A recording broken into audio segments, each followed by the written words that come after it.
game against the Harwich Mariners in a few hours, but we're going to break down the week, Josh.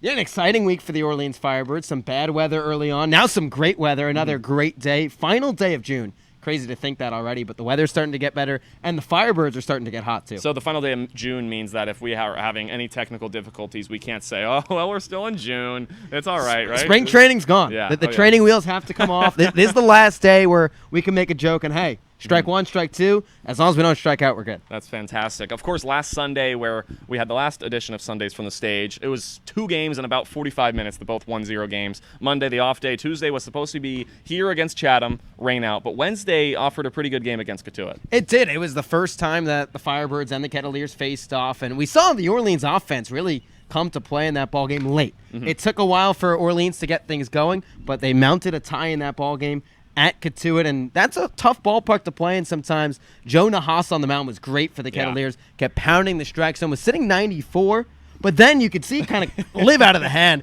and Orleans had trouble with it. They took Nahas out of the ball game, and it was just like that. The Orleans offense came alive, 3 runs late in that ball game to walk away with a tie, and usually you don't like ties. You know, you sometimes would rather lose than tie, even though you're getting a point.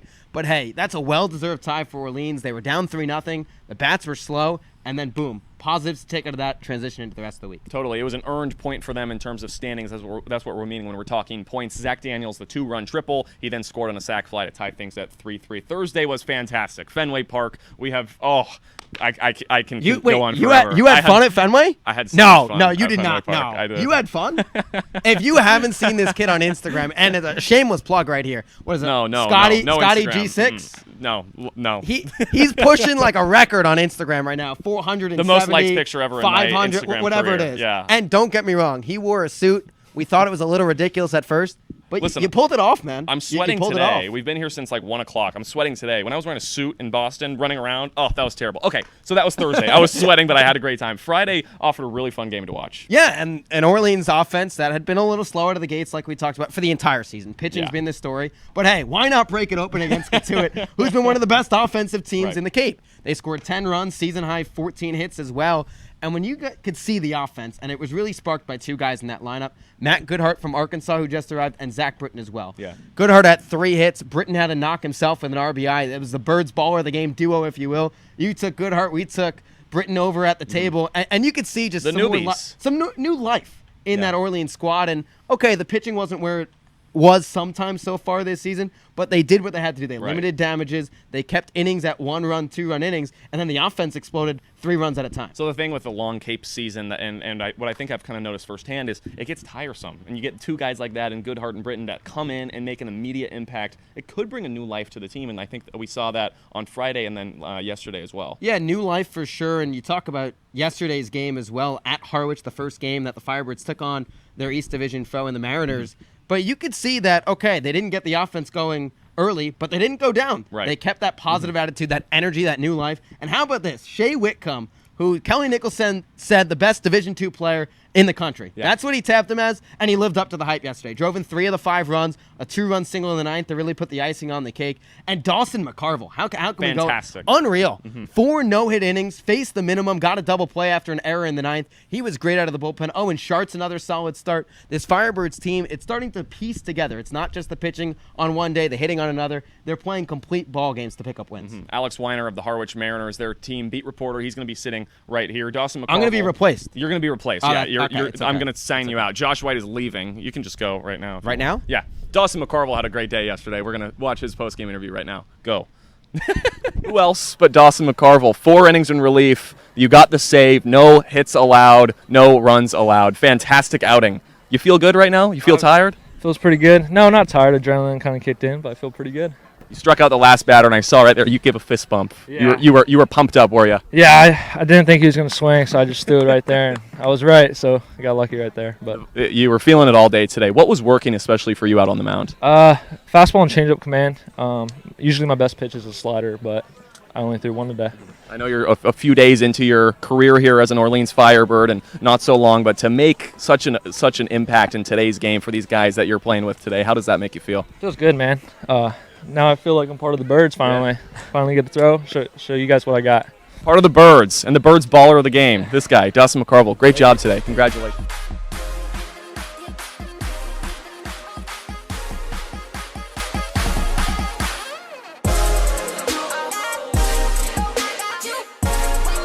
almost just got hit by a ball here. Jordan Lala, it's your birthday, so I think it's because of your birthday we didn't get hit. It's like a bubble around us. Unless that was a jinx. I hope it wasn't. I hope. So first off, happy birthday to you. It's the guy's birthday. He's leading off, playing center field, turning 20 today. It's a phenomenal day, isn't it? It is. I'm excited. You are excited. Yeah, no place I'd rather be. I think the most excitement I've seen all summer was Thursday at Fenway.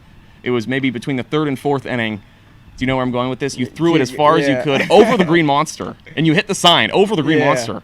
That was amazing. No, I had a couple of teammates. They were telling me, "Oh, you can't hit that." That it said national on the sign or something. So I was like, "Okay, I might as well try." And after I got taken out, I was like, "Why not? I'm here anyways. It's gonna be one of my only times. I might as well try." And I got yelled at after. Did you really? Yeah. It was pretty awesome, though. Yeah, it was. I mean, the arm strength was amazing.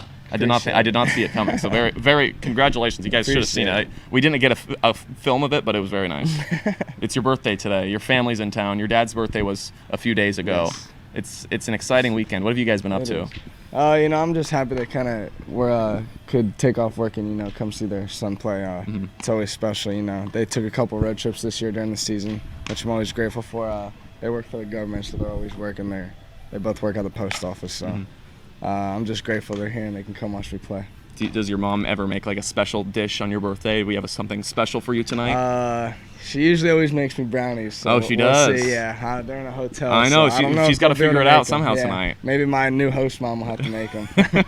How's that going for you? I know it's a big transition going from home to living with the host family here. It definitely is, but she welcomed us with open arms, and we've loved it so far. We have the whole upstairs to ourselves, so we're kind of enjoying it. We have a TV over there, a PlayStation. Really? And who is that with you in there? Cam Fields and Jared Schuster. So you guys have gotten to be close. I know you all don't go to the same school. You're Miami. Well, I played against Schuster with Wake Forest ACC. Right. So.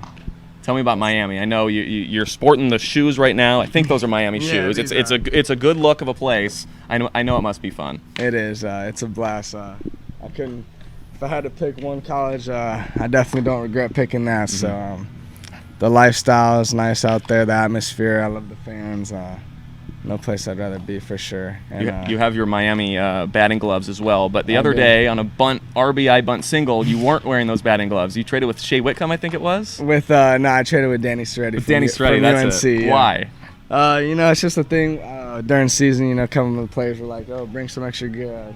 A couple of these players like to trade out here, so I mean, come out here and why not trade a few things? You get a bunch of gear, why not? I don't know. I bet you have a really cool closet full of UNC, Texas, Wake Forest gear, all that. That's the plan after coming up here. So. Use your time wisely, right? Yeah. So it's your birthday. I know you went to lunch today with the family. You got a baseball game, team meal. Is there anything planned for tonight, whether it's with family or friends? Not as of right now. You got to plan something. I know. Well, another baseball game tomorrow. Yeah, right back at it. That's the good thing about this game. But hopefully I get a few knocks today for my birthday. But the birthday gods might help you out tonight. No plans now other than just the team dinner after the game. So we'll have to find something to do. Quick turnaround tomorrow. It's going to be a quick turnaround. We got a quick turnaround for the game today. A 5:30 start, a little bit earlier. Yeah. Are you excited to go? It seems kind of like the perfect pairing. Birthday and baseball. Yeah, I'm ready to go. Especially I like the day games better. I see do? the ball better. Yeah. I like the day games better too. It's sunny. It's beautiful. You can see it behind us. Yeah. Happy birthday to you, man. Appreciate Thanks for the it. time. My name is Donovan Benoit. I'm a right-handed pitcher, and a fun fact about me is I lived in 5 different states and 8 different cities. Hi, my name is Zach Akoska. I play outfield, and you're watching the Birds Broadcast Network. My name is AJ Lewis. I'm a utility player for the Orleans Firebirds, and you're watching the Birds Broadcast Network. Hey, appreciate the birthday boy Jordan Lala coming on the show, but now not the birthday boy, but the man, Mr. Alex Weiner. He's the beat reporter, photographer, videographer, sideline reporter, graphics, media person extraordinaire for the Harwich Mariners. He was on our broadcast last night. First off, now we're on the TV side of it. It's fantastic. I know they actually get to see a face now, unfortunately, but you know what? A lot of fun anyway. Luckily for all the Orleans Firebirds viewers, that is. You are the in-studio expert today. Carson Seymour is on the mound for Harwich. Yep. What do we know about him? Well, this will be his 3rd start he's making. In his first 2 starts, he had a pitch limit. He transferred from Dartmouth to Kansas State last year, so he wasn't able to pitch. So this is really his season. Yeah. Even his head coach from Kansas State went to watch his last start, and he was like, "Yeah, this is his season." So he might get extended a little bit longer as the season goes on, as he gets more starts. He's a big kid, like around 6'6" around. So He's got a good fastball, and as long as he can locate his changeup, I think he'll be pretty good. So he's a guy that has a year off, so he's got a fresh arm, That's and he's right. here to really prove himself because he had that year off, it seems like, huh? Yeah, absolutely, and that's what our manager Steve Engler said. I mean, I love kids like this because they're fresh, they're perfect, they're ready to go, and as long as you manage their innings well, and you can extend them throughout the summer and get them really ready, they'll really find a rhythm. And so that's what they're hoping for. A team that managed their innings well yesterday was the pitching side for Orleans last night. Yes, it did. 9 innings, 1 run allowed the entire game. They were fantastic. In terms of Harwich's offense, what can they do better tonight? Well, I mean, they started off hot, but the biggest thing was they left runners on base early, and they never really got those opportunities again. So as long as they take care of business when they have those guys on base, which has been an issue, they've been inconsistent at that all season, they'll be in good shape. Yeah. They'll have a new leadoff hitter today. Max Marshak just came in from Texas Tech. This is his debut. He'll be leading off and hitting and playing in center It's field. like breaking news here on the Bird's Eye View. Oh yeah, pregame breaking show. news. Max Marshak is starting in center field from Texas Tech. He got to play in the College World Series, so hopefully he'll add a little bit of spark plug for them in the top order, at the top of the order. So at this point, you just got to drive in the runs when you have them on there. Of course, fantastic outings by both Owen Schartz and Dawson McCarville last night for Orleans. It's a team that really thrives in pitching, but the hitting's been picking it up too. If you're on the other side of things looking to beat Orleans, what are you trying to do? Oof. I mean, the quick answer is the one that our manager always gives us. It's score more runs than them. But that's really good, actually. Orleans, I mean, their pitching has been dynamic all year. Yeah. I mean, looking up just the numbers, it's been awesome. They're at top. They're, 2.68 ERA, I think, as a team. So, I mean, again, you just have to capitalize when you get those runners on base, and you got to work your at-bats, get out longer at-bats, maybe try to get the starter out as quickly as you possibly could. And from there, try to shorten their bullpen a little bit. It's a glorious day here at Eldridge. It is gorgeous out, and Absolutely. yeah. Hey, it's a great day for baseball. It's Orleans and Harwich, round 2, here at Eldridge, the best park in the country.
It is game 15 from Eldridge Park here on the Cape Cod Baseball League as the Orleans Firebirds will host the Harwich Mariners for the second time in back-to-back games. Obviously, Harwich was one of the last opponents that the Firebirds had to take on. Firebirds defeated the Mariners by a score of 5-1 yesterday at White House Field. And Josh, it was a game in which the Firebirds continued their upward trend here in the East Division. Yeah, Orleans has now won 4 of the last 5. The only game they didn't win ended up in a tie at Katuitt. They're lead the Cape in points right now, 18 points. Obviously atop the East Division as well. It's been mainly the pitching so far this summer for the Firebirds, arguably the best pitching team in the entire league. They lead the Cape Cod Baseball League with a 2.68 ERA, but they got it done last night with timely hitting was the key. Shea Whitcomb delivered 3 of the 5 RBIs. Got a good start out from Owen Charts, and then a dominant relief appearance from Dawson McCarville to lock it down. Yeah, the Firebirds didn't get their first hit until the 5th inning yesterday, and that was after Ray Gill reached on an error, and then Whitcomb, you mentioned before, drove in a few runs for the Firebirds, drove on a single for the Firebirds to put them up top. Only 6 hits for the Firebirds yesterday, but 5 runs. It was scoring in bunches and getting guys on in bunches. Again, on the hill for the Firebirds, Jared Schuster, the southpaw from Wake Forest, as he'll face Max Marsick, newly additioned Harwich Manor out of Texas Tech. He'll step in from the right side. Lefty on righty matchup. First pitch cut on and missed, and we're underway from Eldridge Park. Schuster making his 3rd start on Cape Cod. This is the first time he's not pitched on a doubleheader. Showing bunt there, bunted down the third base side. Emery will let it dribble foul. Count no balls and 2 strikes as Marisic will have to jog back towards the home plate area. And an interesting move by Marisic, just activated overnight. Was not even active yesterday when these two teams played. And we talked about Harwich being very limited right now. Michael Rothenberg, Chris Lanzilli, and Tyler Keenan all participated in the home run derby last night. Still not back in town, so it's kind of plug and place right now for Steve Anglert's squad. Marisic nothing in 2 on him. Schuster from the one-up. The 0-2 pitch. Fastball runs just up and off the plate. Count 1 ball and 2 strikes here in the top of the first inning. Still scoreless ball game from Eldridge Park. Nobody on, nobody out as Marisic opens up the ball game. 1-2 pitch. Fastball outside corner, strike 3 call. Schuster picks up his first strikeout here in the top of the first inning. And there's quickly one out here. That's exactly what Schuster did his first 2 times around the rotation. Starts it off the same way. He paints the strike zone, works both sides of the plate, mix and matches, and just not letting hitters get comfortable in the box. So now it's the right fielder Chris Gallen from Boston College. 2 ACC guys battling it out. First pitch fastball runs up and out of the zone for ball 1. Again, Schuster making his 3rd start, as I mentioned before, on the Cape. Pitched the last 2 doubleheaders. As the 1-0 pitch just misses the outside edge, count 2-0. Schuster against pitched inboard, and then here last Sunday, home against Wareham as a 2-0 fastball catches the bottom part of the zone. Count 2 balls and 1 strike on Galland. Galland, a guy that played for the Mariners last year, as a 2-0 pitch runs into the left-hander's batter's box. Count 3-1.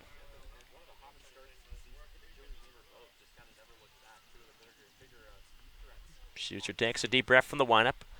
The 3-1 pitch to Gallen, cut on a miss for strike 2. So Schuster trying to work backwards in the count here. Tries to strike out Galland. We're in the top of the first inning, and 1 out, nobody on. Still a scoreless ball game. The 3-2 pitch. Galland just gets a piece of it, fouls it back to the screen. So far this year, before coming into this start, Schuster 7 strikeouts, in 8 innings. So right around that 1-to-1 ratio. Schuster takes a deep breath from the windup. The 3-2 pitch. Galland pops it up on foul ground on the first base side. Gill hustling over just in front of the Firebirds dugout. It makes the catch for the 2nd out. Yeah, good job by Raymond Gill to really read that off the bat. Just a spinning ball off the inner hands of Galland, and just got a piece of it to stay alive. But Gill, again, natural 3rd baseman, still adjusting to the other side of the diamond. So now it's Daniel Cabrera, the DH from LSU, the left-hander. First pitch he sees, he's skywsing out towards left field. Trani, the left fielder, dashing back a couple steps, gives way to the center fielder Lala at the warning track. And Lala makes the catch out there in left center field. It's a quick 1-2-3 inning worked by the Firebirds here in the top of the first inning.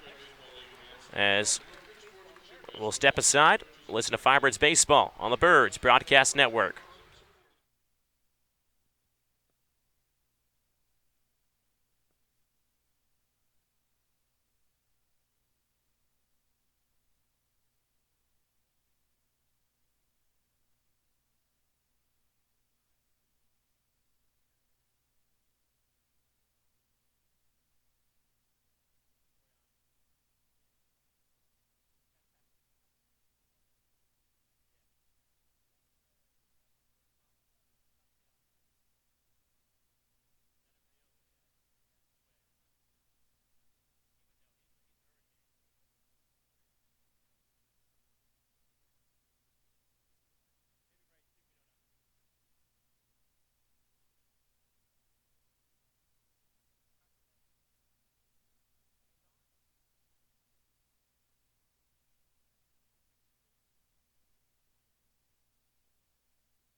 Bottom of the first inning from Eldridge Park. Still scoreless ball game as the Harwich Manors and the Orleans Firebirds battle it out in back-to-back days. A little home-and-home series action as Orleans defeated the Mariners yesterday 5-1.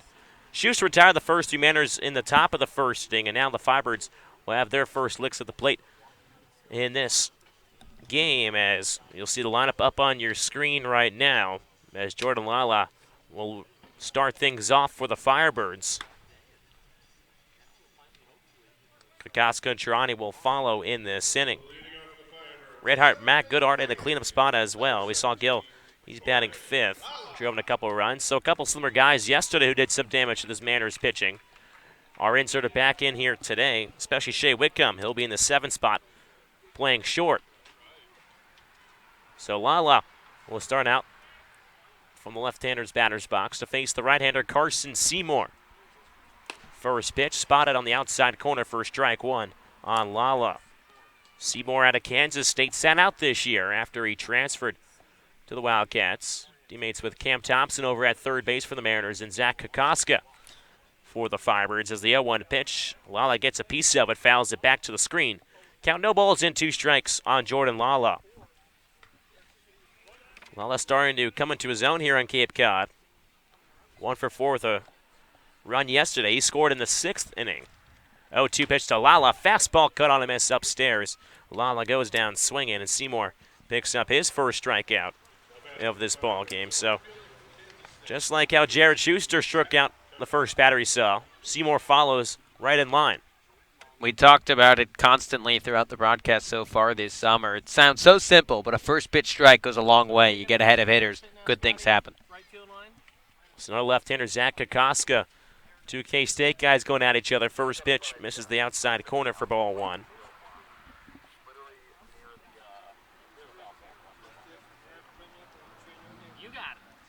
From the windup, Seymour fires the 1-0 pitch. Outside edge, first strike 1. Evens it back up at 1 ball and 1 strike.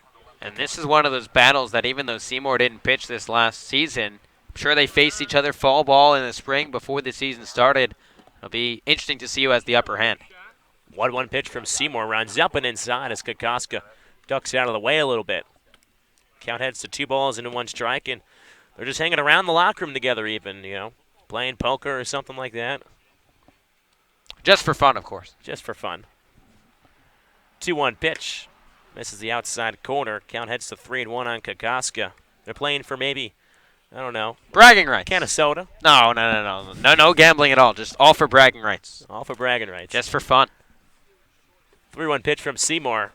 Fastball wave and a miss by Kokoska. Count 3 balls and 2 strikes. I was joking with Kokoska before the game. Him and Cam Thompson were chatting near the Orleans dugout. I said, well, what's Thompson's weakness? And he told me not to reveal it. And I go, what would he say about you? He goes, I'm not going to tell people my weakness. 3-2 pitch to Kokoska. He lines it hard on the ground towards the shortstop. Hughes fields it to his left, throws across the diamond to the first baseman, Cavadas, in time for out number 2. I thought that was a smart move. Why tell people your weakness? Yeah. People, don't get me wrong. Do people find ways to figure it out? Absolutely. There's scouting. There's all of that. But why make it known? Kelly Nicholson could have slid him a little note or something. Give it to Matt Troop, the pitching coach. Slide it to him and say, hey, tell your pitchers to throw it here. As Max Triana left field, their first pitch misses upstairs for ball 1. As some rain starts to come down here in Orleans. Gotta love it. It has just been raining a lot here on the Cape. Beautiful day today, and the afternoon now coming a little iffy as the 1-0 pitch on the outside. Black for strike 1. Count 1 ball and 1 strike on Troiani. We've already got 1 rain out on the Cape. Chatham and Falmouth called already at Arnie Allen Diamond. 1-1 to the right-hander. Curveball, good-looking pitch there. At the knees on the outside corner. Troiani's down the count 1-2, and it's been that type of summer here in Cape Cod. Just seems like we're in Florida. Every day is just rain. 1-2 curveball. Nice pick by the catcher, Winkle, behind the dish. As now it comes down a little bit, just a little bit more here at Eldridge Park. Seymour gets the side. The 2-2. Chirani just gets a piece of it and bounces it back over towards the Harwich on deck circle. A couple of the Firebirds coaches over there saying, attaboy, Max. So yesterday we got a little bit of a drizzle. It lasted maybe 3 to 5 minutes. We'll see if this storm is similar or if it stays over Eldridge Park. The 2-2 to Chirani. High chopper on the left side through the hole to shortstop. Hughes backhanded throws from inside the hole. He's safe. Chirani beats the throw from Hughes. Tough play for the shortstop. But Chirani, with the hustle down the first base line, reaches on an infield single. So if I told you Max Troiani was going to get a hit, you'd probably say it's a single, and that's what it is, but a different way. Normally it's line drives back with the box, just spurting ground balls through holes. This one he hits deep into the 5-6 hole on the left side. Good stop by Hughes to corral it, but a tough play with the speed of Troiani. Tough play for really any shortstop to make as Troiani leads off a first. The DH Matt Goodhart out of Arkansas takes a first pitch at the letters for strike 1.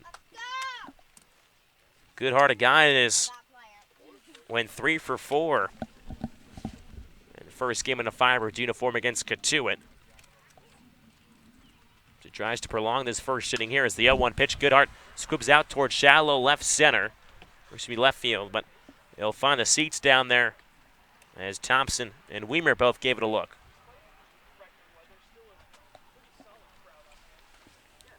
So count, no balls and 2 strikes here on Goodhart, the DH, as Seymour, who was working from the stretch the first time in this game, tries to work around the 2-out single by Chirani. He's over at first. Seymour comes set from the chest, the 0-2. Curveball is slash foul down the third base side. Count remains 0-2. Goodhart doing a good job there with the off-speed pitch. Waited back on it and just try to push it through the left side of the infield or down the line. Seymour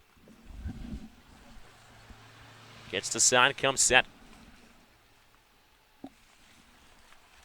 The 0-2 pitch. Fastball upstairs. Goodhart able to lay off.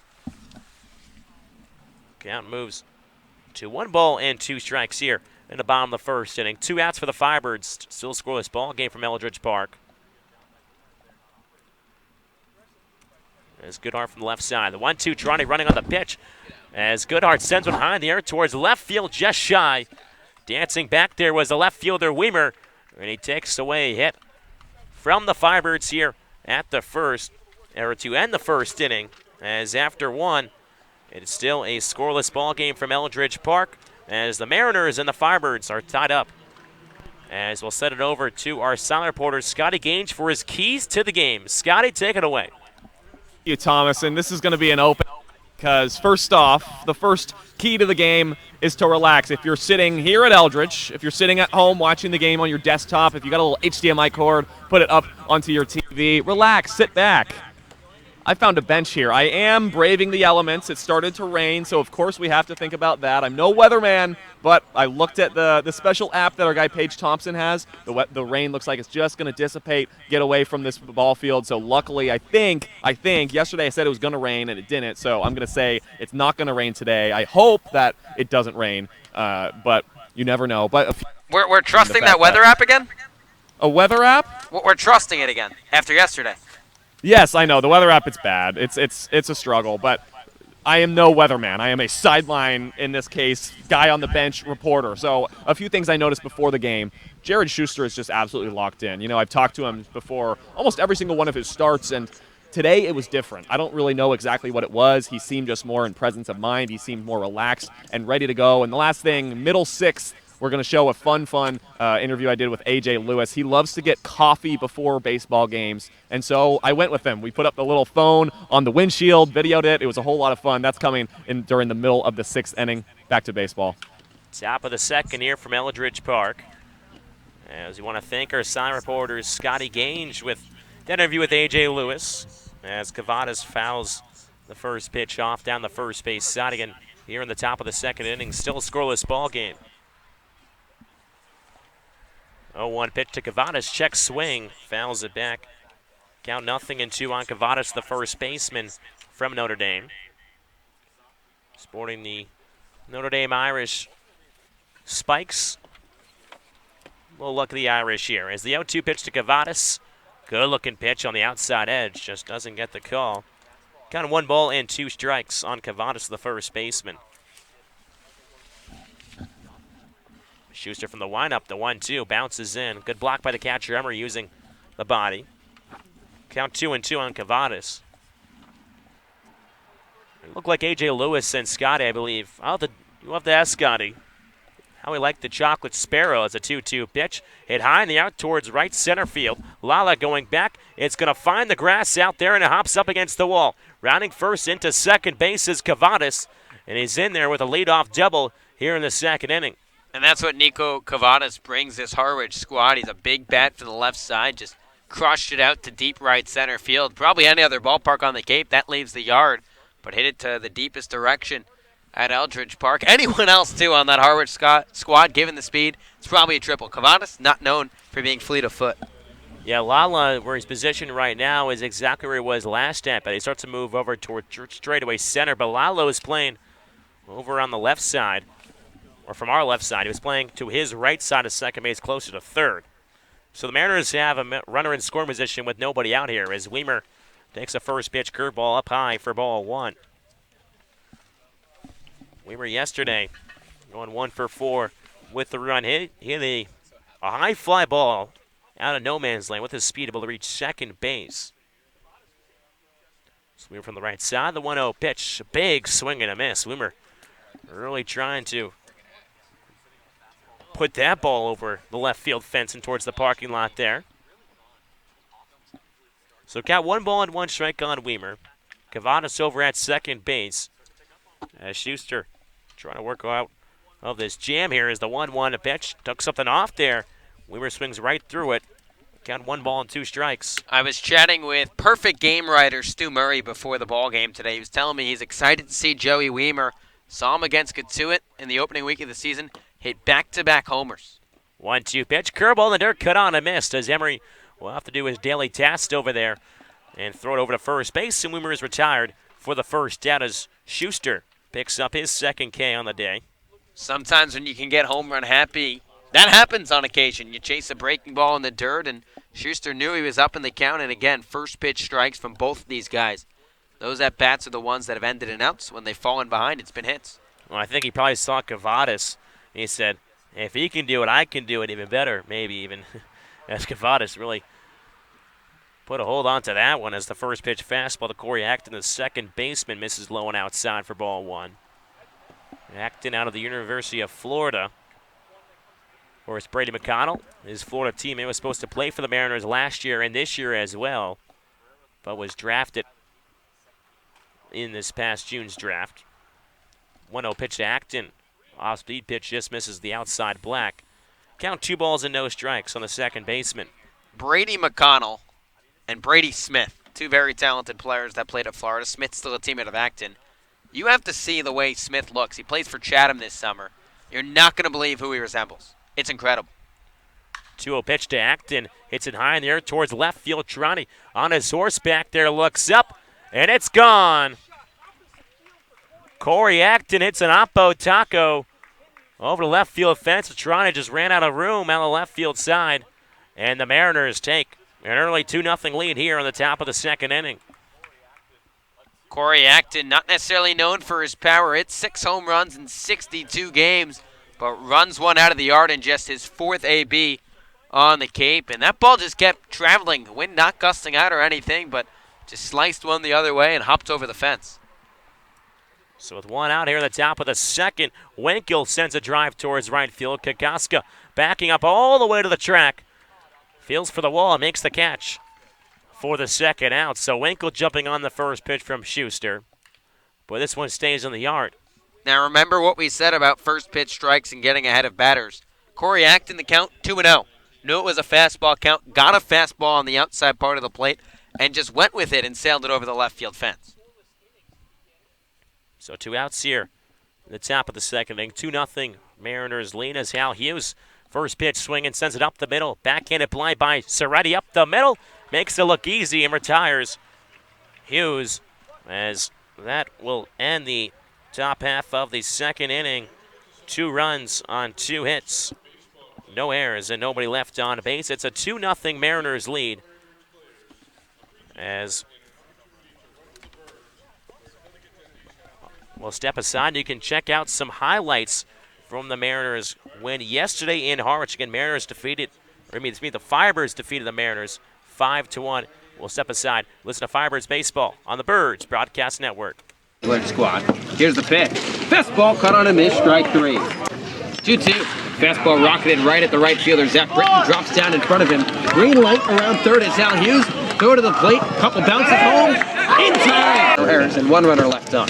2-2. Breaker cut on a miss, strike 3. As the 0-2 pitch to Winkel, cut on a miss for strike 3. 1-1 pitch to Whitcomb. A little flare on the right side. Coming in as the right fielder. Cabrera is going to drop in for a base hit. Starts takes a deep drop. As running over towards second base. Throw down over towards second. And Hurtubise is thrown out. Goodhart sends a drive out towards straightaway center. Hurtubise going back just shy of the warning track. Tagging up from third base is Lala. He'll be in safely, but also here in the 6th is the 1-1 pitch. Gill. It's high in the air towards right field. Cabrera going back to the track. It's off the base of the wall. Gill digging for second, and he's just standing out. It's an RBI double for Ray Gill. 1-2 to Whitcomb. Fastball hit hard to the down the left field line for a base hit. Goodhart seems to score. Right behind him is Danny Soretti. Here's the pitch from Dawson McCarville. Fastball on the inside corner. Strike 3 call. Dawson McCarville in a 4-inning save.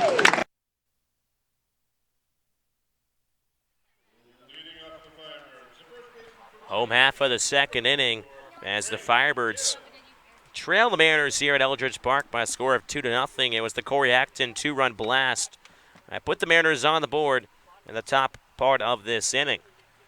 So Ray Gill, the first baseman from Miami, will go to work here for the Firebirds. After left Torani on first base, back in the first. Gill sends one high in the air towards the left field. Weimer, left fielder, going back, jumps up. Did he hold on? No! It's over the wall. A home run for Ray Gill. Weimer trying to make an acrobatic grab out there in left field, but Gill jumps on the first pitch and sends it over the left field fence. And this deficit has been cut in half here. Firebirds trail now only 2-1. Ray almost hit one out last night at Harwich. This time, hits one out at Eldridge Park against his former team. And you knew that he got it off the end of the bat, had a chance to leave the yard, but just shows you the strength of Gill to able to get it past the outstretched arm of Weimer and left. So the Firebirds now again cut into this deficit. Now it's only a 2-1 lead for the Mariners. First pitch fastball at the belt to Soretti, the second baseman, for strike 1.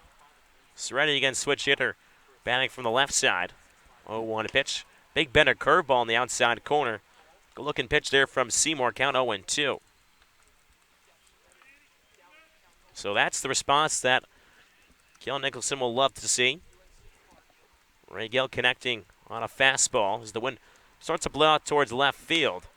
0-2 pitch. Just missing a little bit. Get nobody out here in the bottom of the second inning. 2-1 Mariners lead. As the 1-2 pitch to Cerretti bounces it right back, hits off the glove of Seymour, skirts over towards the shortstop. Hughes does not throw as he eats it up. As Cerretti reaches first base, as again, that was a high chopper comebacker that hit off the mid or the shoe or something of the pitcher Seymour. Kicked over to shortstop. Hughes was unable to make the play in time. And now the Orleans squad starting to put more bat to ball, put the ball in play. You strike out, nothing can happen. You put the ball in play, good things can happen. Gill, you thought might have flown out off the end of the bat. It ended up leaving the yard. Cerretti hits a ground ball back up the box, and it kicks off the leg of the pitcher for a base hit. Throw over to first base. Cerretti dives back in safely. And that's how McCabe worked 2 RBIs against Katuitt. Comebacker up the middle that hit off the pitcher and went in towards the second base into right field. So now the Firebirds, as Shea Whitcomb said in the postgame yesterday, really starting to get those breaks now. First pitch to Whitcomb. Pitch misses high and outside for ball 1. Whitcomb had a big day yesterday at the dish.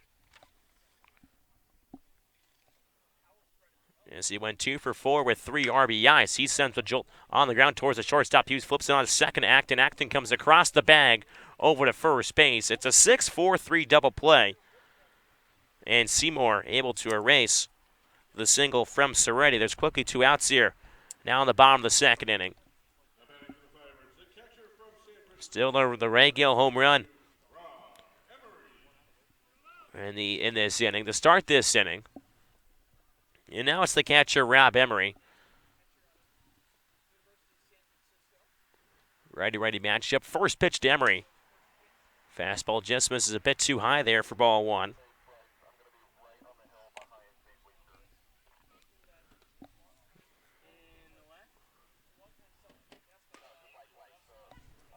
One-0 pitch coming right back at a curveball is Seymour. Beautiful looking pitch there. Catches the letters for strike 1. Got 1 ball and 1 strike on Rob Emery as he tries to prolong this inning. 1-1 pitch. Emery gets a good piece of wood on it, but sends it back over the hill for strike 2. The rain has stopped here from Eldridge. Pretty decent crowd for a overcast kind of day. Some sunlight starts to shine from center field, right center over there. 1-2 pitch to Emery. Hits it on the ground towards the second base, and moving to his right is Acton. Throws over to first base in time, and Emery is retired for out number 3. But it was a Ray Gill home run that put the Firebirds on the board. They trail 2-1 and score 1 run on 2 hits, no errors, and nobody left on base. So after 2, it's a 2-1 Mariners lead. We'll send it to our silent reporter, Scotty Gage, for some more. Scotty? Bird Bites Volume 1 with Eddie McCabe. It came out the other day. It's on our YouTube channel. At the Knack, of course. And I had lunch there twice this week, and I'm feeling fantastic. 2 double cheeseburgers. One of them had lettuce and tomato. The other one just had lettuce. I tried the onion rings for the first time yesterday. Oh, my.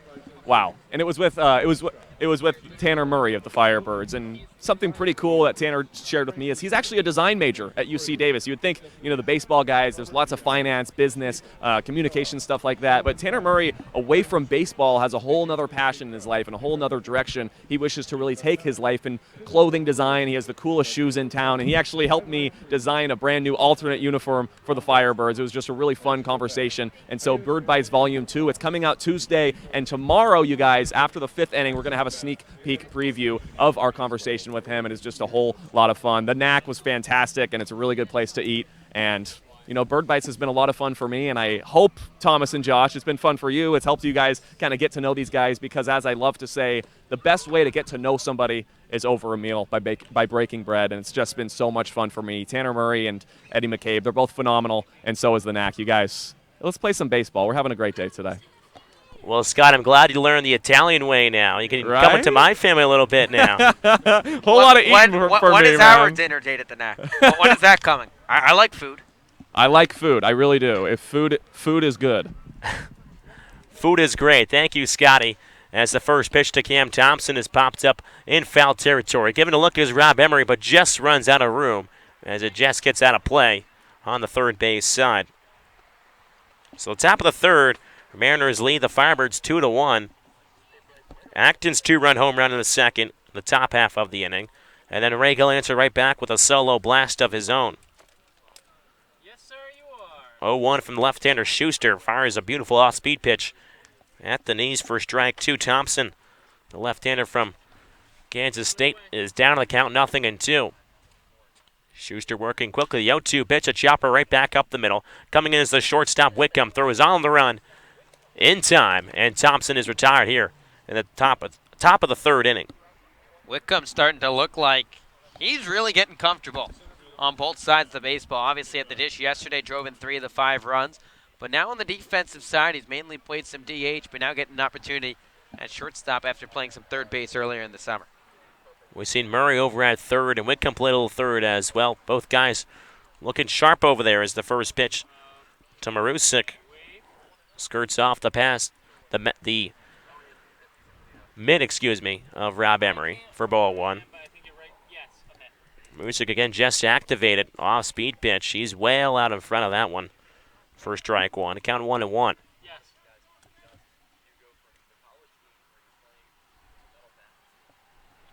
Marusik just coming back from the College World Series at Texas Tech out in Omaha. 1-1 pitch from Schuster. Fastball elevated up in the zone. Can't quite reach it. Schuster ahead now 1-2. Get one out here in the top of the third inning. 2-1 Mariners lead. Schuster from the windup. The 1-2 pitch. Marusik reaches for this one. Just pushes it out of play on the hill. Count stays 1-2. Thomas, we're going to get to it later in the ball game once we get to the point of having, the league leaders and all that we do later in the game. But Raymond Gill's starting to approach the top part of the home run leaders. 1-2 pitches reach for again. This one is slashed down the first base. Side count remains 1-2. Had some success with the bat here at home. Of course, had that big walk-off home run against Wareham. Yeah, Schuster kicks and fires. 1-2 pitch comes up and inside as Marusik just dances out. Count 2 balls and 2 strikes now on the Texas Tech outfielder. 2-2 pitch from Schuster. Off speed. This one just slices over the Orleans dugout. And McCabe trying to find a way to get up on top of the dugout area on the first base side. But we'll leave it for the kids on the backside on the other side of the fence. 2-2 from Schuster. Curveball once again is spoiled off and fouled onto the hill. Of course, any foul ball out here on the hill on the first base side, at least a dozen kids will try to chase after that ball and try to take it away. Marusik steps out for a second. Comes back in. 2-2 pitch. Reached for. Swung on and missed. Strike 3. He flips the bat on the way out. As he exits the batter's box, he's down on strikes for the second time today as Schuster picks up his third punch out in the top of the third. So 2 outs here in the top of the third. Mariners lead 2-1. Nobody on for the Mariners. It's Chris Gallen, the right fielder from BC.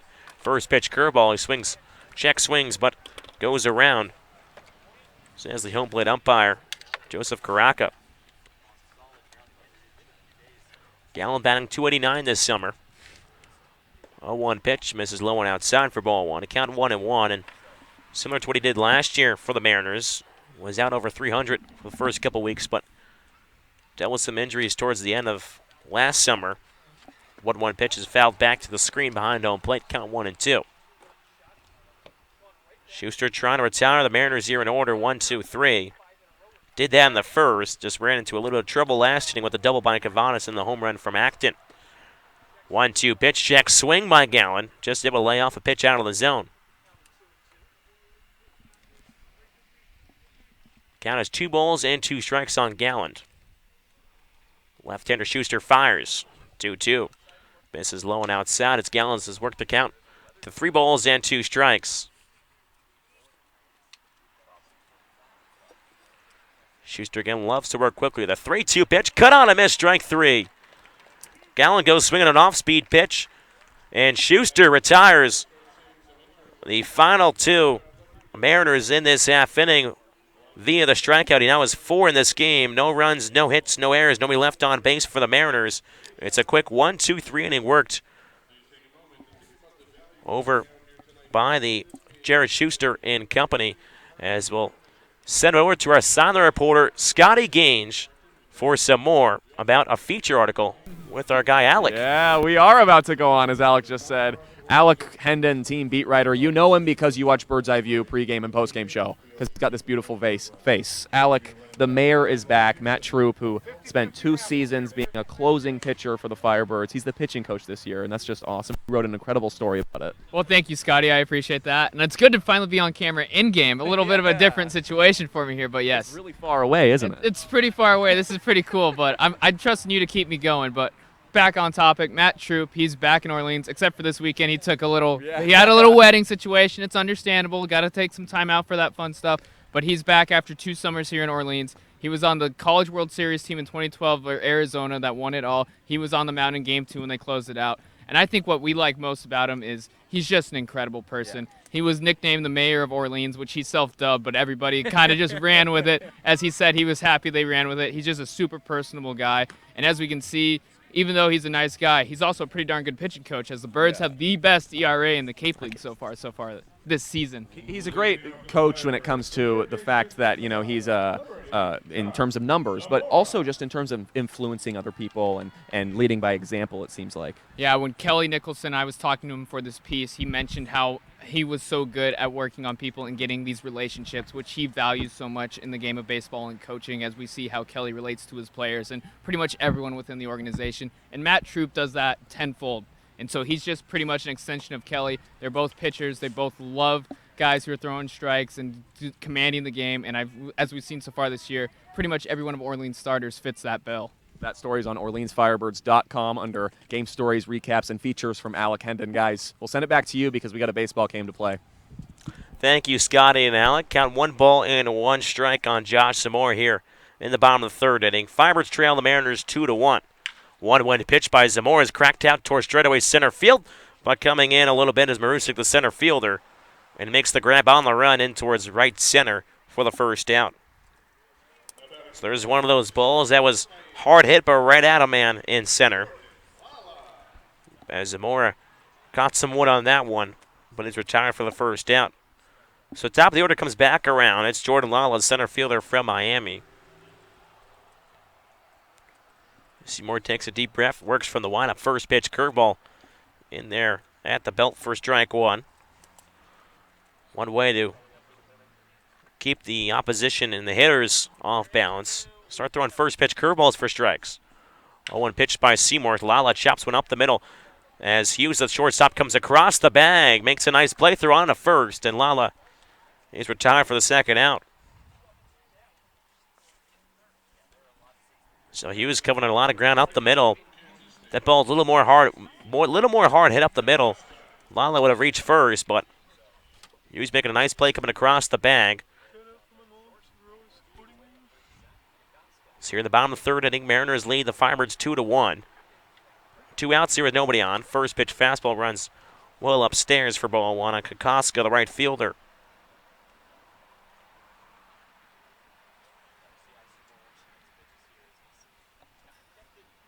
One 0 pitch from Seymour. Pitch just missed a little bit low and outside for ball 2. Count 2 balls and no strikes on Kokoska.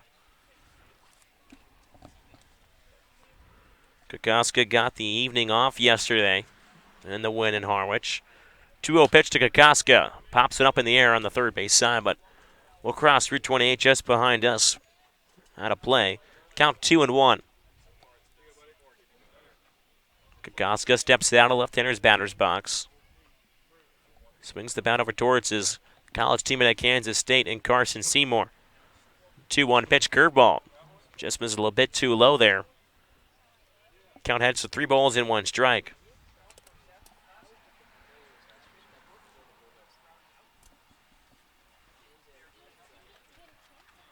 from the wild. 3-1 pitch to Kokoska. Sends a line drive towards the third baseman, Thompson, but he comes out just a little bit. So from the pitcher from K-State, Carson Seymour, throws it, and Kokoska from K-State hits it to the third baseman from K-State in Cam Thompson.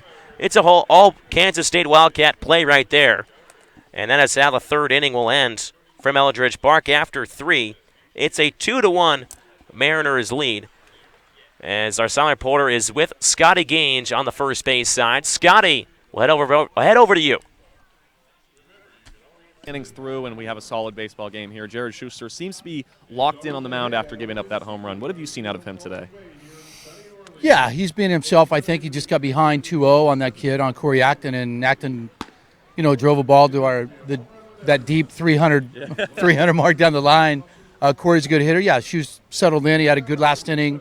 The nice thing, he gave up that home run and then came back and got the next 2 hitters and had a nice clean inning in the third. So he's throwing the ball well. Their guys throwing the ball well. We're putting some good swings on the ball. We're hitting the ball right at some guys. So it's going to be a good game in the next 6 innings, I think. Looking at a guy like that, after giving up a home run to bounce right back, get the next 2 guys out and get another clean inning, what does that say about him? Yeah, he's, I think if you would ask him what his job is, it's like Al said, it's just to execute quality pitches. And that's all he can do out there, and that's all that he can control. And it was nice to see Ray McGill come back and hit that solo shot and cut that lead in half. Have a fun baseball game, Coach. Good luck the rest of the way. Thanks for your time. Scotty. Speaking of Al Leiter, spoke to the team last week, and it was an exciting conversation. Guys, we got some baseball. Let's play it. Thank you, Scotty and Skip. Top of the 4th we go at Eldridge Park, a 2-1 Harwich lead. First pitch from Jared Schuster to Daniel Cabrera, misses low and outside for ball 1. He set it exactly on the head, just as we had tapped it. Schuster going well, shy of 1 batter. 1-0, fastball misses low. It's 2 balls and no strikes. And you fall behind batters, that's what can happen in the Cape Cod Baseball League. And Schuster behind 2 balls and no strikes to the 3-hole hitter Cabrera. Here's the pitch. Fastball runs high and tight. It's 3 balls and no strikes. It's kind of similar to my golf game. Just one bad hole just destroys your round. You got to stay mentally tough out there, Thomas. Schuster out of the windup, 3-0 pitch. Fastball runs inside, ball 4. So after recording back-to-back punch-outs to end the 3rd, Schuster issues a free pass to kick off the 4th. So that will bring up the cleanup man, Nico Cavadas, who ripped a ball to deep right center field. Shy of not hitting it to the 370 mark out in right center, would have left the yard. So Schuster has to work out of the stretch with a runner on first base and nobody out. Here's the first pitch. Fastball misses low for ball 1. Make it 5 consecutive balls tossed by Schuster. Harwich 2, Orleans 1. A runner on first and nobody out in the top of the 4th. Schuster set at the chest. Here's the 1-0. Fastball misses low. Make it 6 in a row outside the zone. It's 2 balls and no strikes. Cavadas now against the Orleans Firebirds. 2 for 5 with a double and an RBI. And now Rob Emery going to come out and have a word with Schuster. And Matt Troop, the Orleans Firebirds pitching coach, who you can catch out Alec Hendon's piece on Troop on the Orleans website, and sat down with the pitching coach after a 6-year hiatus in Orleans. But Troop out of town right now, attending a wedding. So the Firebirds maybe a little short-handed in that side, and Rob Emery going to play the part. 22-year-old catcher going to come out and have a word with the 19-year-old hurler. Schuster's 2-0. Fastball paints the outside corner, and it's 2-1. Whatever he said must have worked. First pitch coming back, Schuster fires a strike. Cabrera off of first, nobody down here in the top of the 4th. Schuster gives him a look. He's running 2-1. Fastball in the zone. Throw down from Emery, and not in time. So Daniel Cabrera swipes second, his second stolen bag. And the Mariners have a runner in scoring position with nobody out. Mariners have only been thrown out twice this year. One was yesterday. Emery trying to make it number 3 in the season, but just able to sneak in was Cabrera. So a chance for Harwich to pad their 1-run cushion.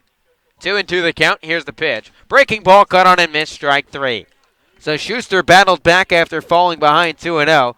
Gets a curveball out of the zone, and Cavadas chases. It's Schuster's 5th K, and there's 1 away. Well, good curveball there. It's going to start on the inside half to the left-hander. Cavadas finishes out of the zone and gets Cavadas to chase. So that will bring up Joey Weimer, the left fielder from Cincinnati. lefty on righty matchup. The first pitch. Breaker that's popped sky high behind the dish. Emery tosses the mask, but this runs out of play to Route 28 for strike one. Now, you mentioned Weimer's from Cincinnati. I don't know if you've ever seen the rivalry between Cincinnati and Xavier when it comes to basketball, college basketball. It's unreal.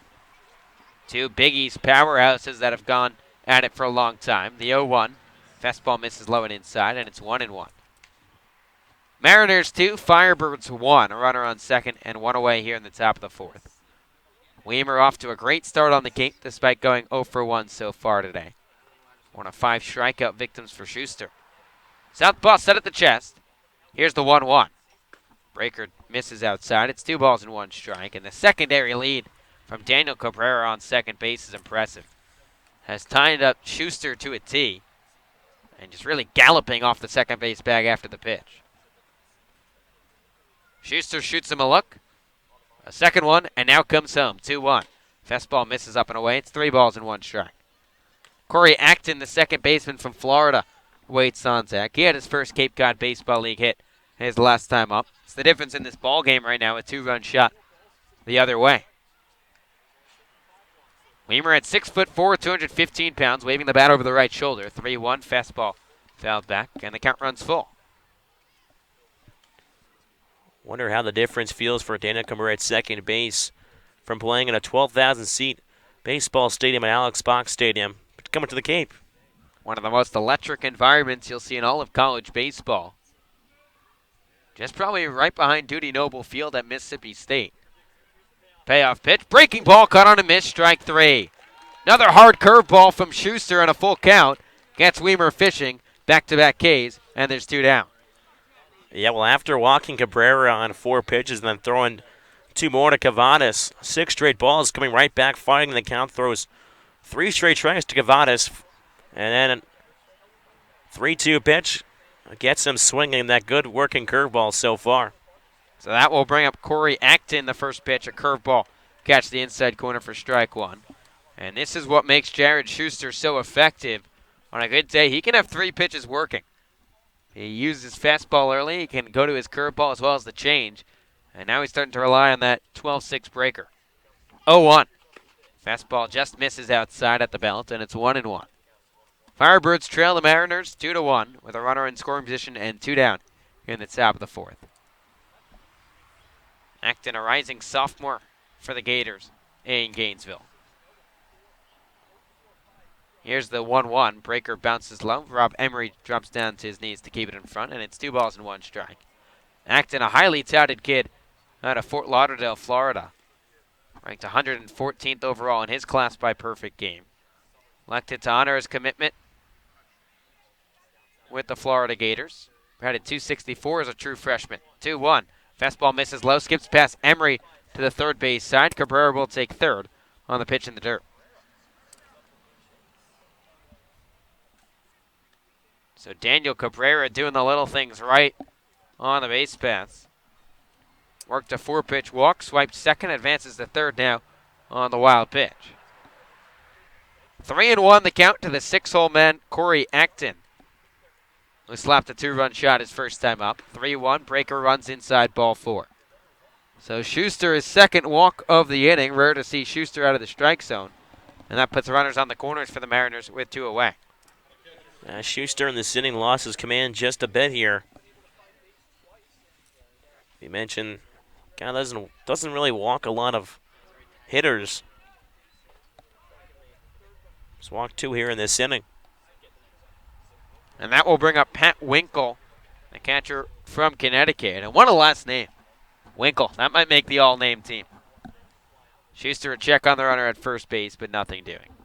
I do like Nico Cavadas as well. That's got to be up there. Cavadas, not Dallas Beaver level or Zebulon Vermillion, but it's close. It's up there for sure. Maybe a second team all-name selection. Lefty on lefty matchup. First pitch to Winkle. Breaking ball tapped to the right side. Second baseman Cerretti charges in. Sidearm throw to first base. And the side is retired. So Jared Schuster issues a couple of free passes, but he gets out of the jam as the Mariners score no runs on no hits, no errors, and 2 runners left on base. After 3.5, it's the Mariners 2, Firebirds 1. And as we've reached the middle of the fourth, let's check out some of the league leaders around the Cape. And Thomas, we're starting to get to the point of the summer. We're about a dozen to 15 games in, depending on the squad, with all the rainouts. Bunch of players starting to put up some real numbers. Yeah, no, I think my favorite guy so far is probably going to be, probably, Nick Gonzalez from Catuit, New Mexico State. 8 for his last 10. He has been red hot at the plate for the Kettleers.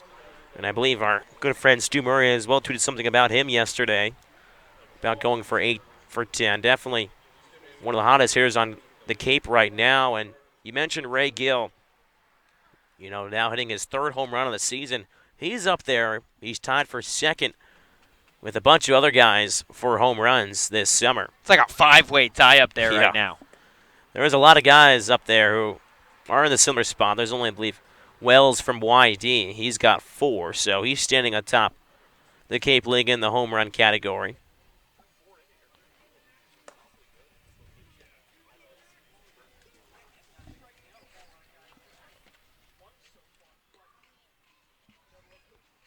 Gonzalez also now leading the league in average.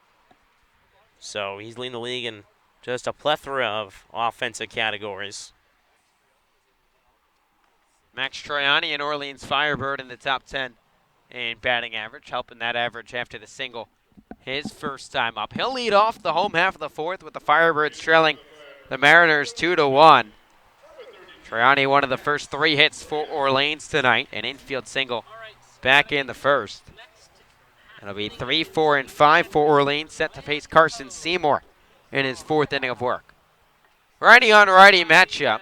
Here's the first pitch from Seymour towards Troiani. It's a bending curveball that misses outside for ball 1. Troiani got his first day off of the summer yesterday against the Mariners at White House Field.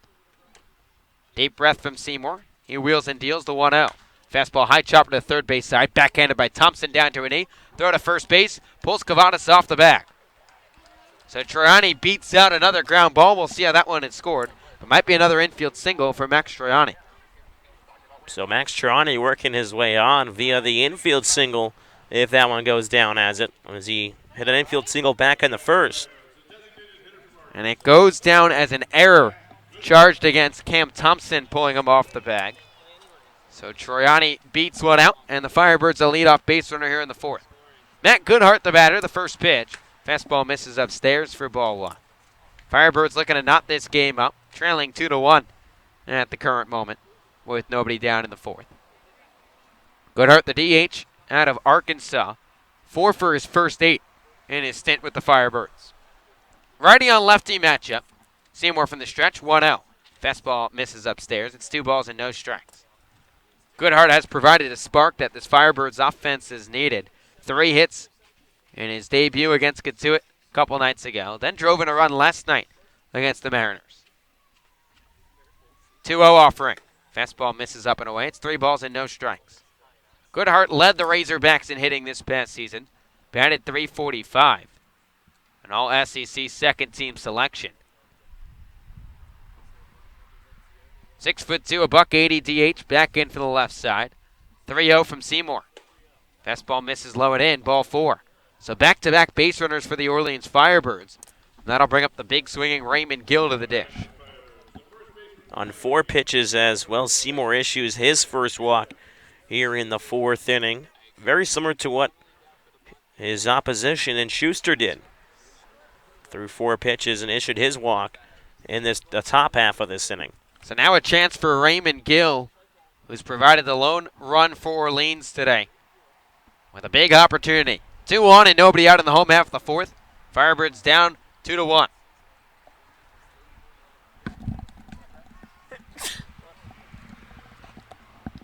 Righty on righty matchup. First pitch. Breaker misses low and in for ball 1. Gill swung on the first pitch he saw his first time up from Seymour. Got it off the end of the bat, but the brute force from the 6'1", 205-pound first baseman was able to sneak it over the left field fence. Goodhart on at first. Troiani off of second. 1-0 the count to the Birds' 5-hole hitter, Raymond Gill. Seymour set at the chest. Checks on Troiani, 1-0. Fastball up in the zone, off the glove of the catcher Winkle, rolls to the backstop. Both runners will advance 90 feet on the pass ball. So it seems like the wheels are just falling off here for Harwich in the inning, just really shooting themselves in the foot. An error allowed Max Troiani to lead off this frame, then a 4-pitch walk, and now back-to-back pitches out of the zone by Seymour, including a pass ball. It was like the game that when the Firebirds played the Whitecaps earlier in the season, when Brewster really kind of shot themselves in the foot. That led to a couple runs for the Firebirds, and up they won the game.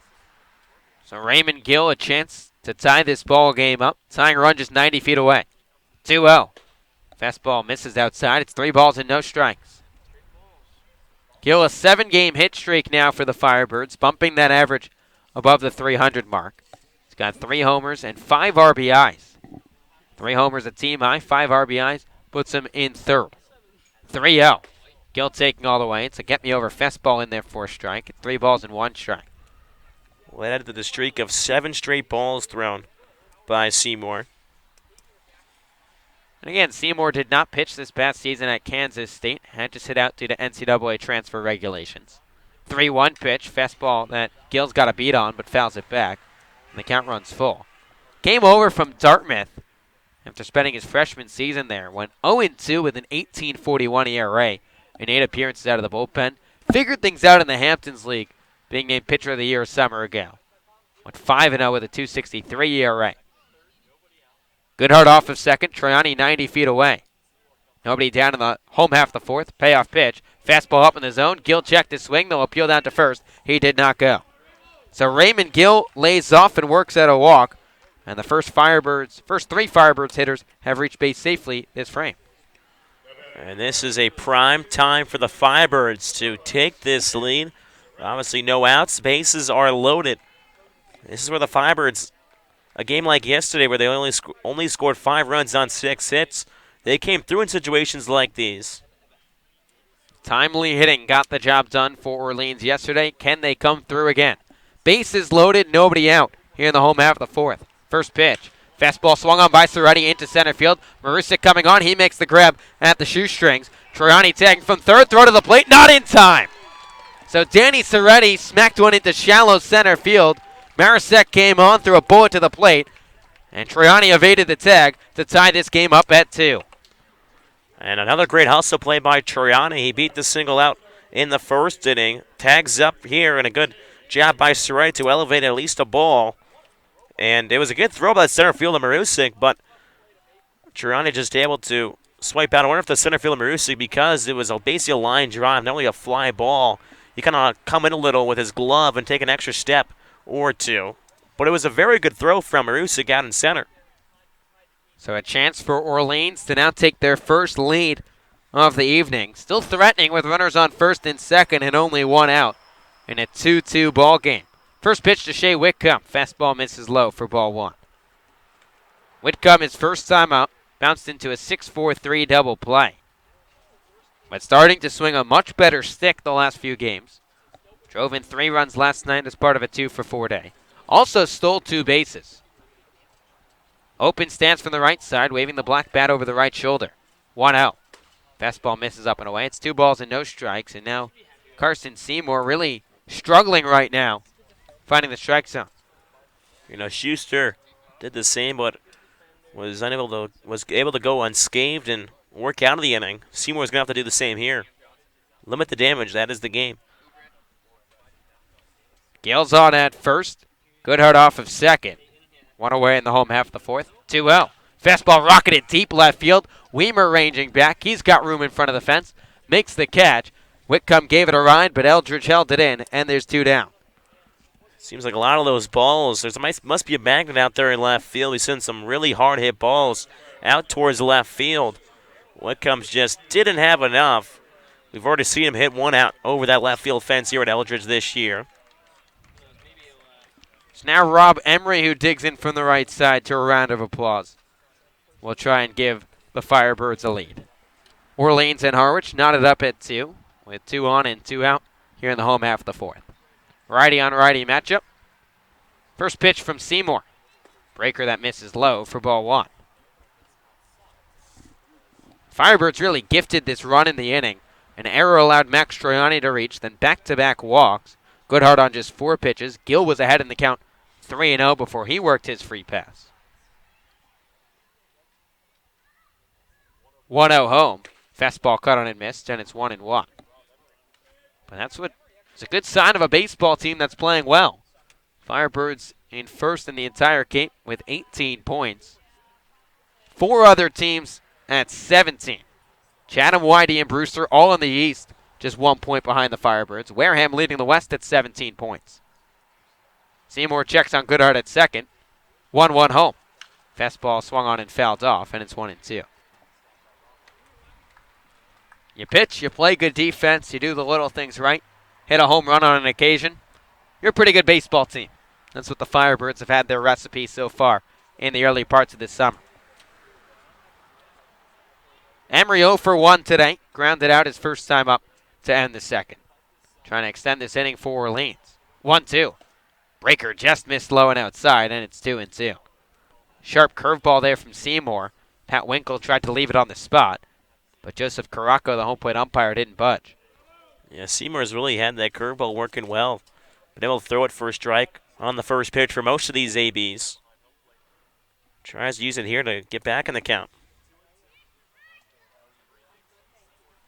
2-2 coming. Fastball misses up and away, and the count runs full. So Gill and Goodhart will get a head start off both first and second, respectively. 2-2 between the Firebirds and the Mariners, with 2 down in the home half of the fourth. Seymour set from the third base side. Here's the payoff pitch. Fastball crushed to the left side, but foul. And we'll do it again. So a chance for Rob Emery to break this tie ball game. Just like last night, Harwich struck first, but the Firebirds have found ways to score runs. Harwich a 2-run home run off the bat of Corey Acton in the top of the second. Ray Gill answered with a solo shot, and now a sac fly for Danny Soretti. 3-2 pitch. Fastball misses up and away, ball 4. Third walk of the inning for Carson Seymour, and the bases are full once again for the Firebirds. Yeah, I have to credit these Firebirds hitters as well. Rob Emery here really able to work the count and foul off a couple tough pitches, and in the end, the result, as you just mentioned, working the third walk for the Firebirds hitters in this inning alone against Seymour did not yield a walk in the first 3 innings.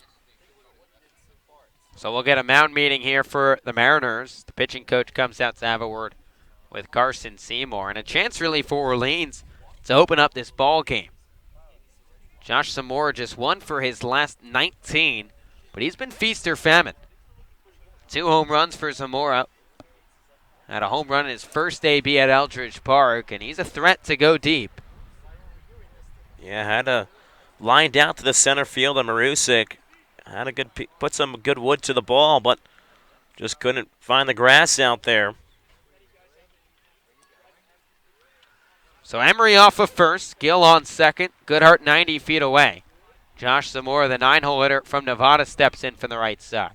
Seymour working out of the stretch, bases full 2 away. First pitch, fastball popped, shallow left center field. Center fielder Marusik coming on, called off by Weimer. He'll make the call on the catch, and the side is retired.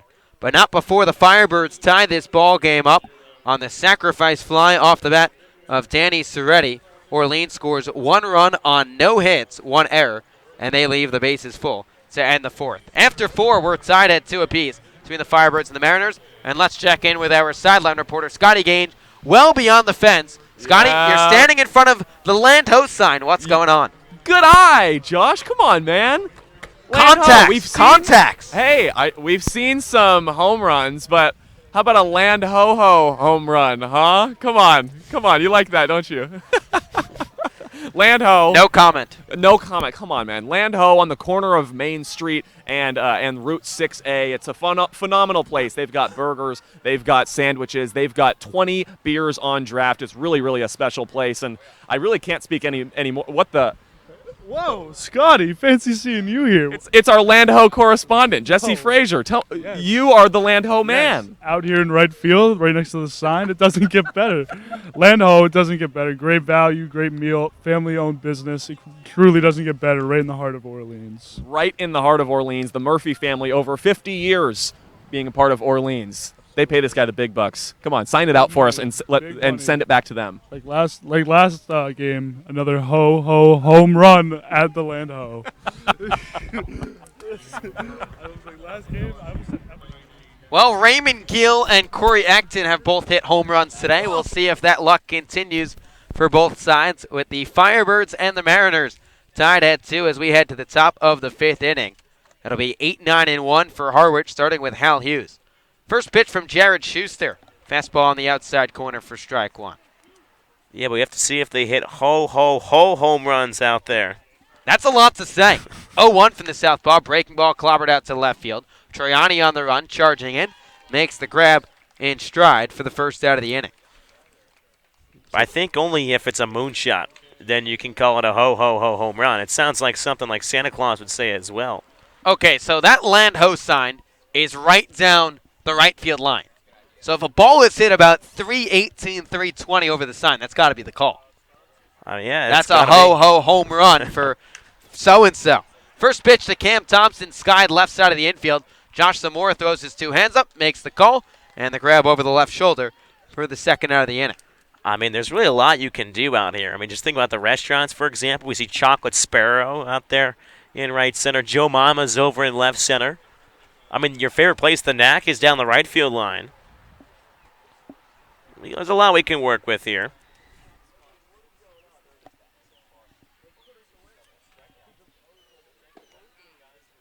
First pitch to Matt Marusik. Catches the strike zone. 0-1. Firebirds and Mariners tied at 2. Marusik 0 for 1. 0 for 2 today. Check that. 0-1. Breaker tipped foul, and it's quickly 0-2. Yeah, it's tough for him because some of these guys have been on the Cape for a couple weeks now. They don't know everything about it, and he's just a new guy here, just trying to get his feet wet. 0-2 pitch from Schuster. Breaking ball tapped back to the mound. Schuster comes off first base side. Overhand throw to Gill, and the side is retired. Another 1-2-3 inning for Jared Schuster. His 3rd so far tonight. And we're halfway home at Eldridge Park. Firebirds and Mariners knotted up at 2. And Thomas Intero, let's look around the Cape Cod Baseball League. What's cooking across the Cape? Well, over in Brewster, the Whitecaps host their East Division foe, the Whitey Red Sox. The Red Sox lead the Whitecaps 2-1 in the bottom of the 5th inning.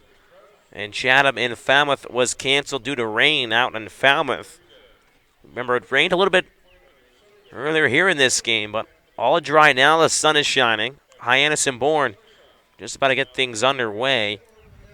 And then over in Wareham, the Kettleers at the Spillane Field at the top of the 1st inning. That game just getting going at 6:30. So the Orleans Firebirds and the Harwich Mariners off to a little bit of an early start than most games here at Eldridge Park. Most contests starting at 7 o'clock, at least during the week, and some weekend affairs will start at 5:30, just like today. Well, yesterday we got an absolute gem. Obviously, 5:30 was the start time in Harwich, but it was a 2-hour baseball game, so it felt like we're playing a Sunday doubleheader because those games go around about the 2-hour mark, but it was a lot of guys swinging at first pitches, and then just pitchers pounding the zone, and, well, the game flew by. So Orleans will try and break this 2-2 tie as the Firebirds will bring the top half of their lineup up once again. The leadoff man, Jordan Lala, steps in from the left side, set to face Carson Seymour. Righty on lefty matchup. Seymour gets the sign, wheels and deals the first pitch home. Fastball rocketed back up the middle for a base hit. Jordan Lala, a birthday single on his 20th B-Day. Lala's aboard to lead off the 5th. Well, that's one way to celebrate your birthday. Get a hit. Might go for a celebratory clam chowder maybe after the Lano, after the game. I know his host mother, Lisa Radke, prepared or bought a cake to bring here at Eldridge Park. There'll be some cake, hopefully for the Firebirds, celebratory after the game. Lala on first, nobody out in the 5th. Righty on lefty matchup, first pitch. Breaking ball catches the inside corner for strike 1. Or maybe if there was it's a tie game right now, some late game heroics by Lala. Might have to, cake him on the face with the cake. So the Orleans Firebirds Twitter account, not to toot the Firebirds Twitter account's horn. 0-1 from Seymour. Breaker misses low and inside, and it's 1-1. Firebirds issued a happy birthday message to Jordan Lala today. We'd like to wish outfielder Jordan Lala a very happy birthday. We hope your day is filled with base hits, wreaking havoc on the base paths, and a Firebirds victory. Already 1/3 of the way there. He's got a base hit. Will he wreak havoc on the base paths? Battle of college teammates. 1-1. Lala going. Fastball misses outside. Throw down to second. In time. So Lala is caught stealing 2-6 on a great throw by Pat Winkle for the first out. Yeah, it was a good pitch for Winkle to throw on. He threw a bullet down to second at base, and nothing Lala could do there. Good pitch and catch from the catcher to the shortstop, Hughes. Here's the 2-1 to Kokoska. Fastball rocketed to left field. Weimer ranging back. He's in front of the fence. Looks up. This ball is gone. Zach Kokoska tees off on his college teammate, Carson Seymour. Shoots him a look rounding the bases. It's Kokoska's first home run of the summer, and the Birds take the lead. It's 3-2 here at Eldridge Park. I'm sure that's a nice bragging right Zach Kokoska can bring back to school. Saying, hey, Carson, remember I hit a home run off you in the Cape League? And it gives the Firebirds the lead as well. Well, wishing just Lala won a pitch, just one pitch later. Would have been a 2-run home run. Righty on righty matchup to Max Troiani. The first pitch, curveball misses upstairs for ball one. And just like last night against the Mariners, Orleans fell behind early and mounted some unanswered runs to take the lead. 1-0. Fastball smacked right back up the middle for a base hit. Max Troiani continues to rake in the middle of this Orleans Firebirds lineup. It's his second base knock of the afternoon. Yeah, waited for a curveball there in the back of the stance and just sent it right back where it came from, up the middle. Now the Firebirds are starting to click here. Seems like the theme of the last couple games is fall behind a couple runs early and then just score a ton of unanswered runs. So now Matt Goodhart, the batter. Seymour working out of the stretch. Here's the first pitch. Fastball cut on and missed for strike one. Firebirds 3, Mariners 2. A runner on first with one down here in the home half of the fifth. This Orleans offense starting to come to life in the third week of the summer. Goodhart back in from the left side. Seymour set 0-1. Fastball skied high, shallow left field. Weimer ranging towards his right. Shooting through the sun that's peeked out at Eldridge Park. Makes the grab, and there's 2 away. Little home run derby at Eldridge today. All 5 combined runs coming off the long ball. We'll see a home run derby here at Eldridge Park for the All-Star game. Home run derby yesterday for Harwich Mariners, as you mentioned at the top of the show here, or the game, I should say. They're still waiting on 3 guys to come back from Omaha. Tyler Keenan from Ole Miss almost won it. He was the runner-up in the home run derby. It's now a chance for Raymond Gill, who smacked a home run earlier in the ball game, to dig in. First pitch, curveball taken on the outside corner for strike one.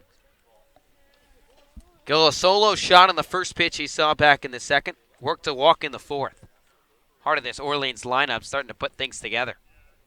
Girani aboard at first with 2 down here in the home half of the fifth, with Orleans on top of Harwich 3-2. 0-1. Fastball fouled off, and it's 0-2. Gill out of the University of Miami, a natural third baseman, shifted over at the hot corner. From the hot corner, I should say, to first base. We saw the one batting glove look for Gill on the left hand. Sporting none today. It's no batting gloves, red tape at the wrist for the power-hitting first baseman. Righty on righty matchup. The 0-2. Fastball high and tight, and it's 1-2. An all-ACC third-team selection this past season at Miami. Hit 13 homers in a little less than 60 games. He's already got 3 in his first 11 on the Cape. Seymour's 1-2. Breaker that's fouled off by Gill just spoiled over the Orleans dugout, and we'll do it again. I've noticed so far today in all of Ray Gill's at-bats, now in at-bat number 3. But Morris obviously some of the first pitch and the second one, but so far here with 2 strikes in his latter 2 ABs, really working the count. Really fouling off some tough pitches more than He usually does so. Here's the 1-2, a curveball that misses outside, and it's 2-2. Couple tough takes as well. These Firebirds hitters really making Seymour work today. And that's exactly what the MO has been for the Firebirds the last few games. Draw deep counts and a good two-strike approach. 2-2, fastball misses up and away, and the count runs full. So Max Troiani will get a head start off first base. Troiani aboard at first, 2 down in the home half of the 5th, with the Firebirds leading 3-2. 3-2 the count to the Birds' 5-hole hitter. Here's the payoff pitch. Fastball cut on a miss, strike 3. Gill goes down swinging, but not before the Firebirds take the lead on the first home run of the summer by Zach Kokoska. He teed off of his college teammate. Orleans scores 1 run on 3 hits, no errors, and they leave 1 runner left on base. After 5, Firebirds lead the Mariners 3-2, and let's check in with our sideline reporter Scotty Gage, who's made his way up into a different spot than normal. Yeah, I made my way up into the press box, you guys. It's a little nicer in here. It's a fantastic day outside, but it's really nice in here, and it's something that was fantastic for me the other day. Went out to lunch with Eddie McCabe, the first ever edition of Bird Bites. Take a look.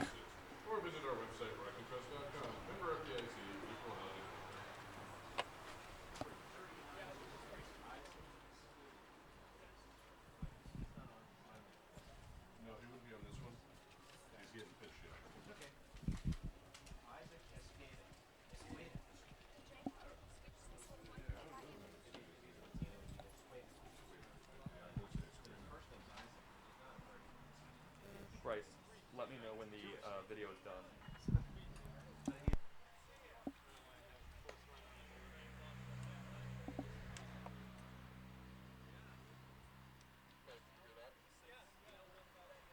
Yeah, send it back to you when the thing is over.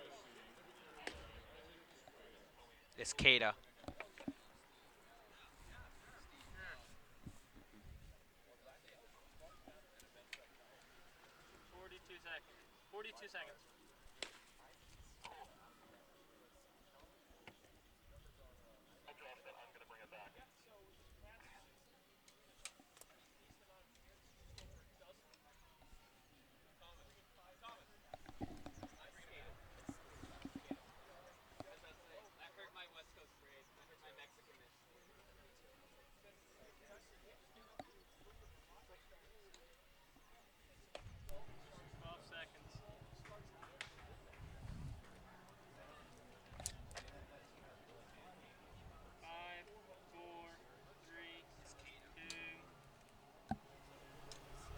Eddie's a great guy. Really got to enjoy a fun meal with him. He dove deep into his inspirations, his motivations, and his family. Being the oldest of 5, learned a lot about Eddie McCabe. You can find that whole interview on our YouTube channel, the one that you're on right now. Guys, we'll send it back to you because we're going to sprint it around, get back to the outside because it's time for baseball here in Orleans. Scotty from the Bird's Nest. Maybe we can make that a segment. Right? Well, we've got a Bird's Nest down the left field line. I know Paige Thompson was curious about that earlier today.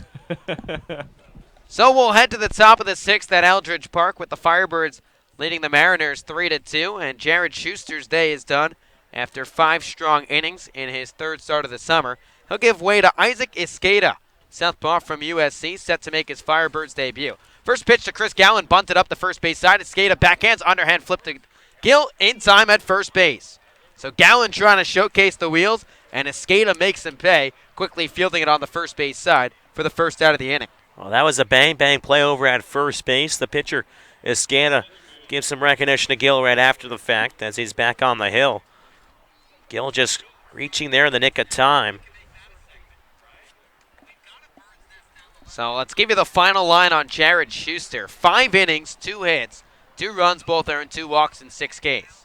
Lefty on lefty matchup. First pitch to Daniel Cabrera. Breaking ball cut on and missed for strike 1. It's Isqueda's Cape Cod Baseball League debut. Rising junior out of USC. Late arrival here for the Birds, a temporary player at the moment. Isqueda working out of the windup. Here's the 0-1. It's a fastball spiked low, and it's 1-1. Firebirds 3, Mariners 2, 1 away in the top of the 6th. Cabrera 0 for 1. Shot a deep fly ball to center back in the first before drawing a walk in the 4th. Skater rocks and fires the 1-1. Curveball drops in there for a strike on the inner half, and it's 1-2. A 12-6 breaking ball that buckled the knees of Cabrera. A gorgeous looking curveball there. We'd love to see the spin rate on that one.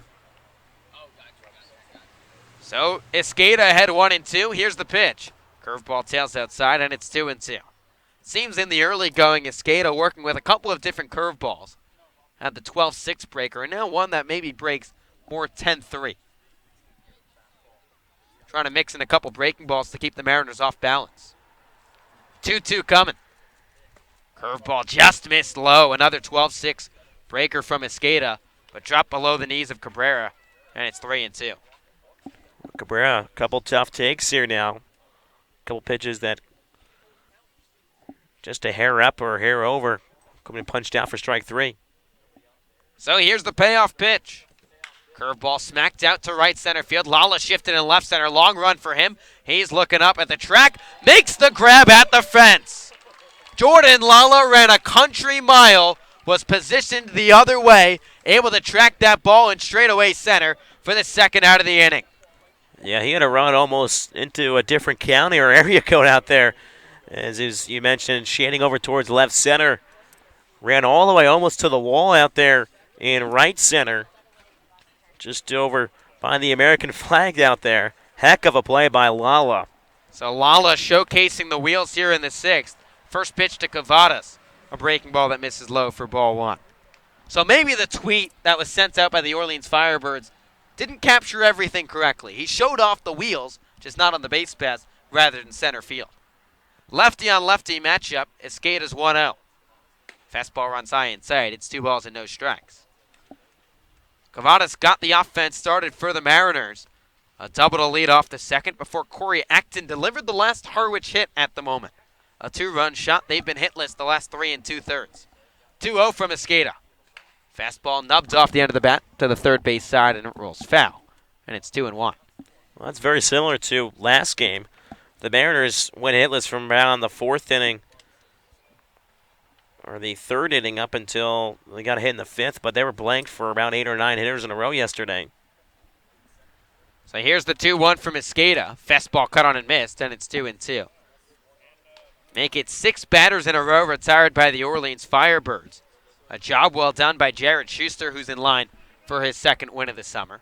And now Isaac Escada joining the party that this pitching staff has developed. 2-2. Breaking ball cut on and missed, strike 3. Isaac Escada dealing out of the bullpen. The Firebirds pitching staff have retired 7 in a row, including that big punch-out of Nico Cavadas. After 5.5, it's the Firebirds 3, Mariners 2. Scotty Gage has been a busy man this last week. He got coffee with A.J. Lewis. Check it out. Hey, everybody has their pregame rituals, and A.J. Lewis has a very special one. This guy loves to get coffee. We're about to go all access on the A.J. Lewis coffee trip. Is that right? We are. We're going. Let's go. Let's do it. All right.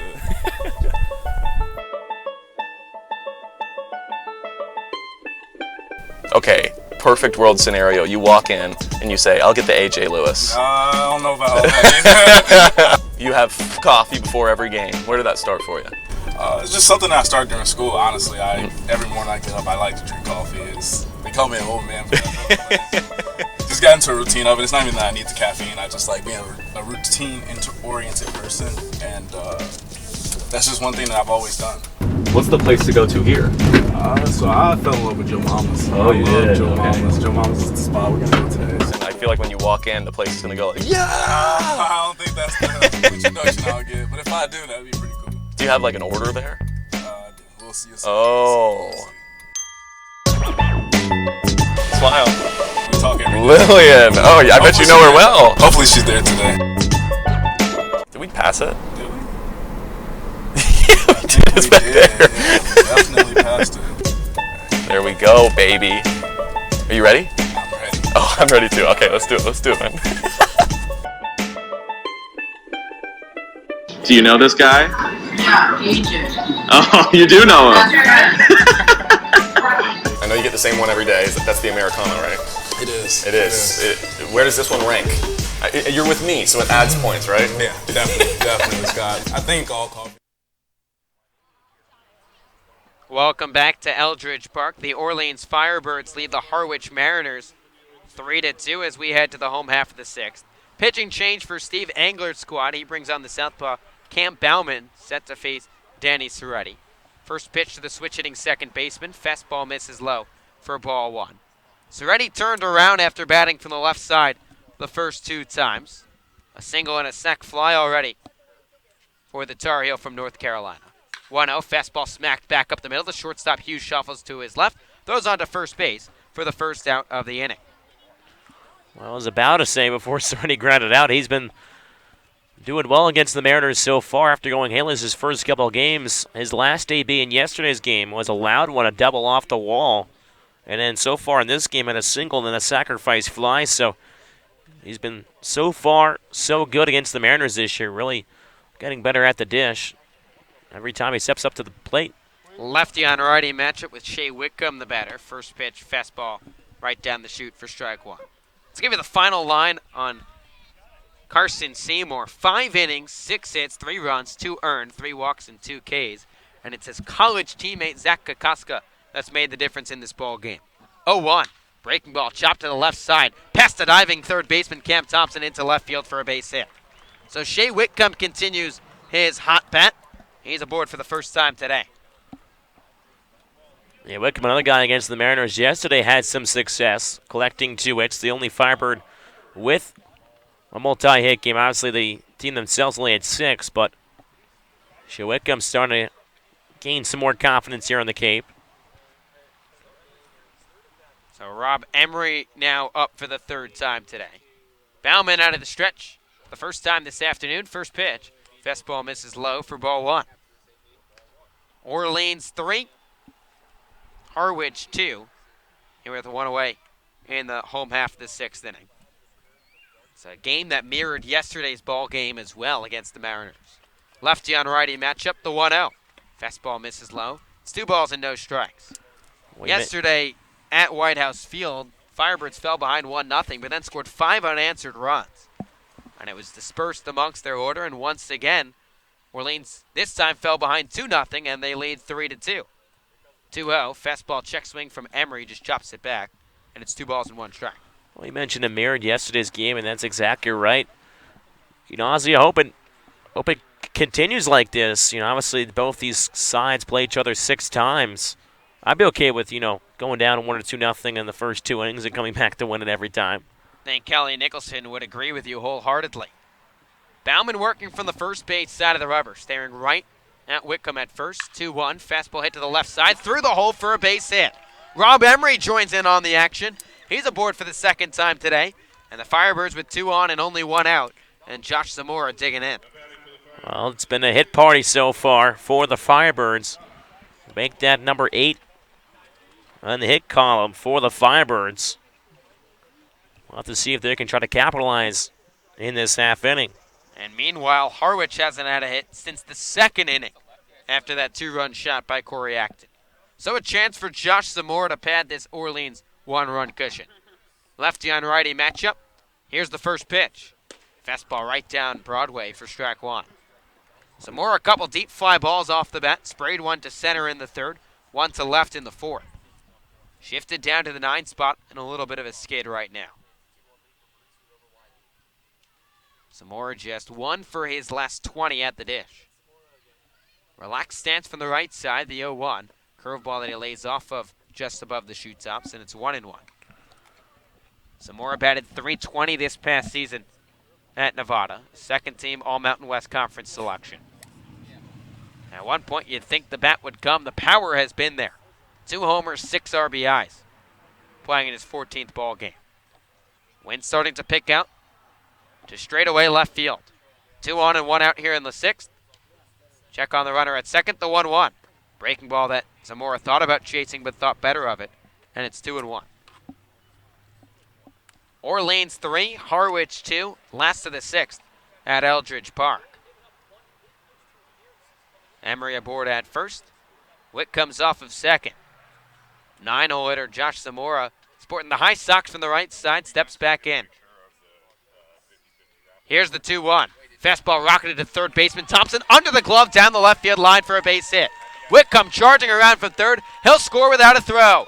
An RBI single for Josh Zamora pads the Orleans lead. It's a 4-2 Firebirds cushion here in the 6th. Well, that ball just squeezed down the third base line, and you knew Whitcomb hustling home was going to score. And now with the hit by Zamora, 8 of the 9 Firebirds hitters have a hit in this ball game. The only one that doesn't is Goodhart, but he did reach base on a walk in the 4th. So these Firebirds hitters are just clicking right now over the last 3 games, including this one, going back to the Katuitt game at home. And they scored 10 runs. First pitch to Jordan Lala misses low and outside for ball 1. Lala his 4th time up today, celebrating his 20th birthday. Sophomore out of the University of Miami trying to add to this 2-run lead for the Firebirds. Here's the 1-0. Lala shows bunt, nubs it up the third base side. Thompson charging in, nabs it with the glove, throwing to first base, not in time. So Jordan Lala once again showcases the PF Flyers. He bunts for a hit, and the Firebirds have the bases full with only 1 out in the inning. Well, that's the second time in a matter of games that Lala has done that. Bunts it down perfectly on the third base line, and with his speed, able to beat it out.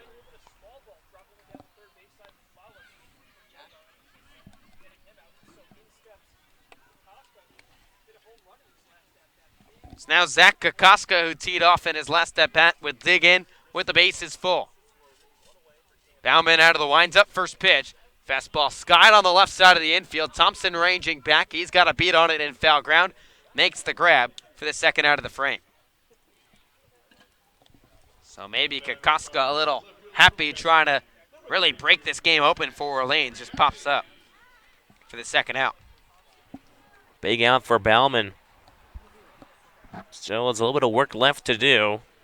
But now with 2 outs, the Mariners just 1 out from getting out of this inning. So Max Troiani will step in with the bases full and 2 away. Here's the first pitch. Fastball misses low and in for ball 1. Firebirds 4, Mariners 2, last of the 6th in Orleans, Massachusetts. Lala on at first, Zamora off of second. Emery 90 feet away. All of them reaching with singles. 1-0. Fastball spiked low. It's 2 balls and no strikes. Troiani 2 for 3 today. Couple of singles, reached on an error in the 4th and came around to score. This Firebirds team is hot right now. Can't do much wrong. Lefty on righty matchup. Bauman gets the sign. Here's the 2-0. Fastball misses low and in, and it's 3 balls and no strikes. Well, Bauman's going to have to throw something over the plate. Unless he wants to walk or run it. We'll have to see what Troiani does here. Will Troiani get the red light from Jamie Quinn? 3-0 pitch. Fastball misses low, ball 4. So once again, the Orleans Firebirds take advantage on a miscue by the Harwich Mariners. Cam Bauman walks in a run. Rob Emery touches the plate, and the Firebirds extend their lead. It's 5-2 here in the 6th. Well, these are the type of insurance runs the Mariners needed to cash in on, even if it's just a walk, and it's just 1. So already 2 home in the inning, and Matt Goodhart going to try and break this ball game open.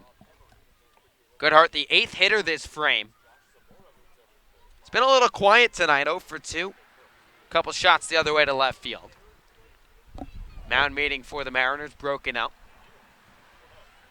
Firebirds have scored 2 runs on 4 hits in this inning alone.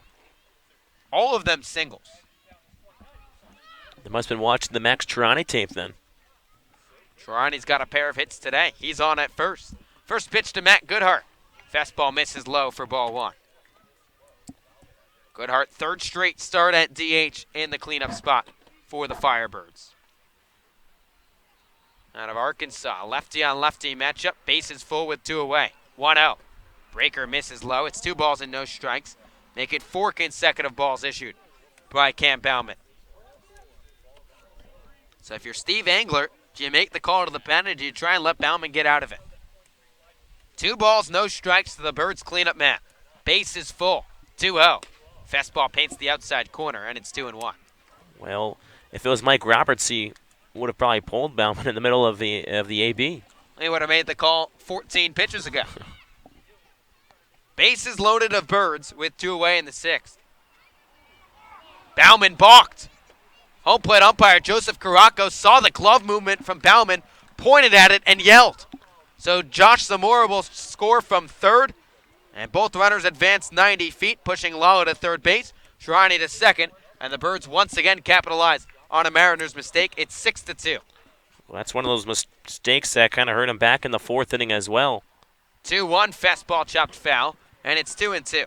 Just been a number of mistakes that the Firebirds, again, the last two games now, have just capitalized on and exploited.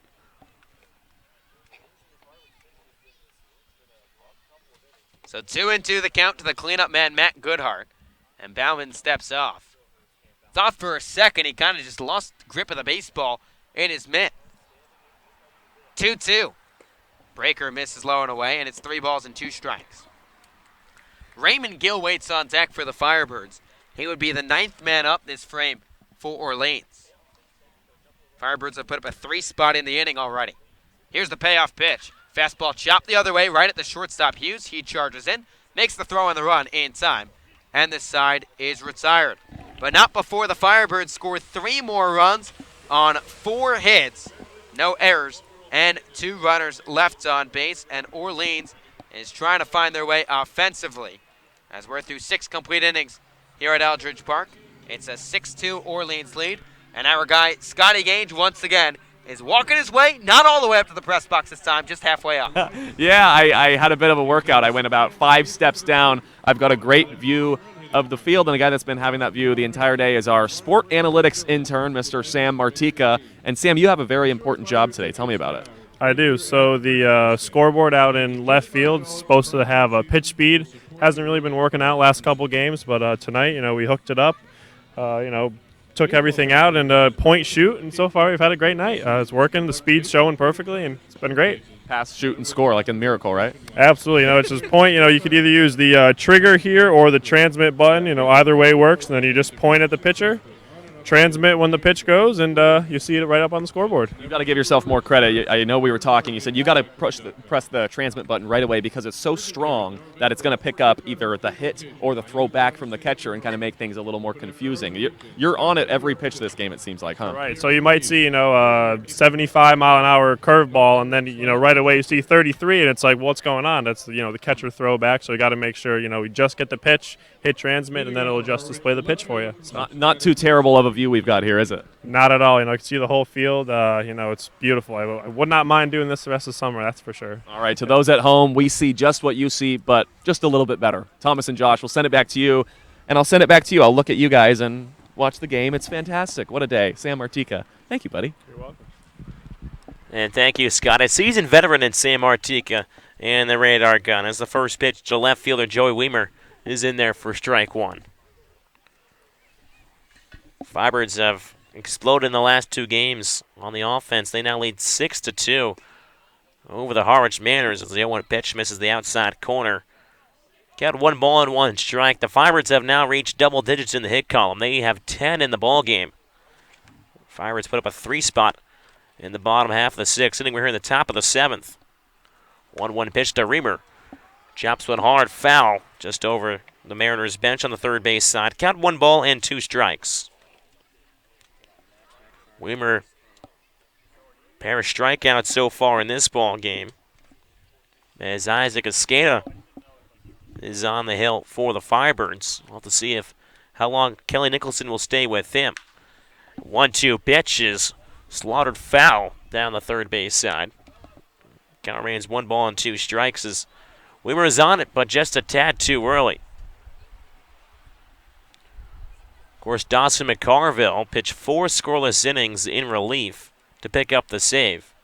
We'll have to see if Escada can do that here, or if Kelly Nicholson will allow him. A 1-2 pitch, strike 3 as Weimer goes fishing out of the zone. And that is the hat trick for him. He has struck out 3 times in his 3 ABs. So with 1 out here in the top of the 7th inning, it's the Firebirds 6, the Mariners 2. And the man at the dish right now, the second baseman from Florida, has provided all the offense for the Mariners. It was a 2-run blast back in the 2nd inning. First pitch to the left-hander is chopped right over the first base side, and Jimmy Quinn Some nice hands down there. Makes the grab.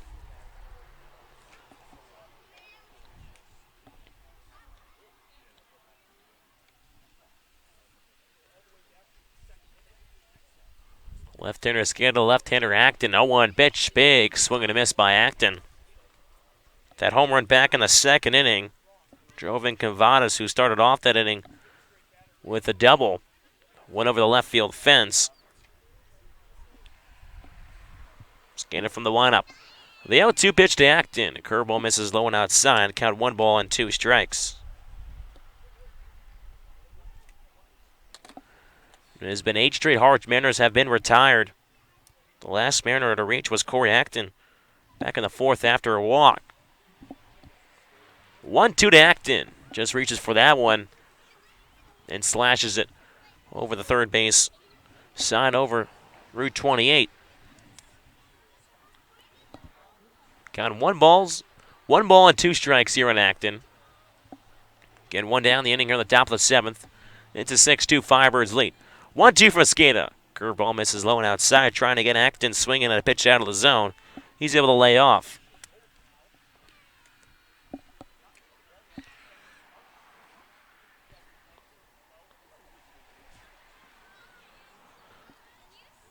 Skata takes a deep breath. The 2-2. Over the top, curveball, strike 3. Acton knew it, and he strikes out for the first time today. Make that 3 strikeouts dating back to last inning. And Escada has retired Weimer and Acton, the first 2 Mariners here in the top of the 7th. There's 2 outs. Yeah, this kid fits right in for this Orleans staff. Throws strikes, gets ahead. This Orleans pitching staff has been the best in the Cape so far. They continue that trend. Shy of just 1 swing today. So Pat Winkle, the catcher from UConn, rolls over a pitch up the first base side.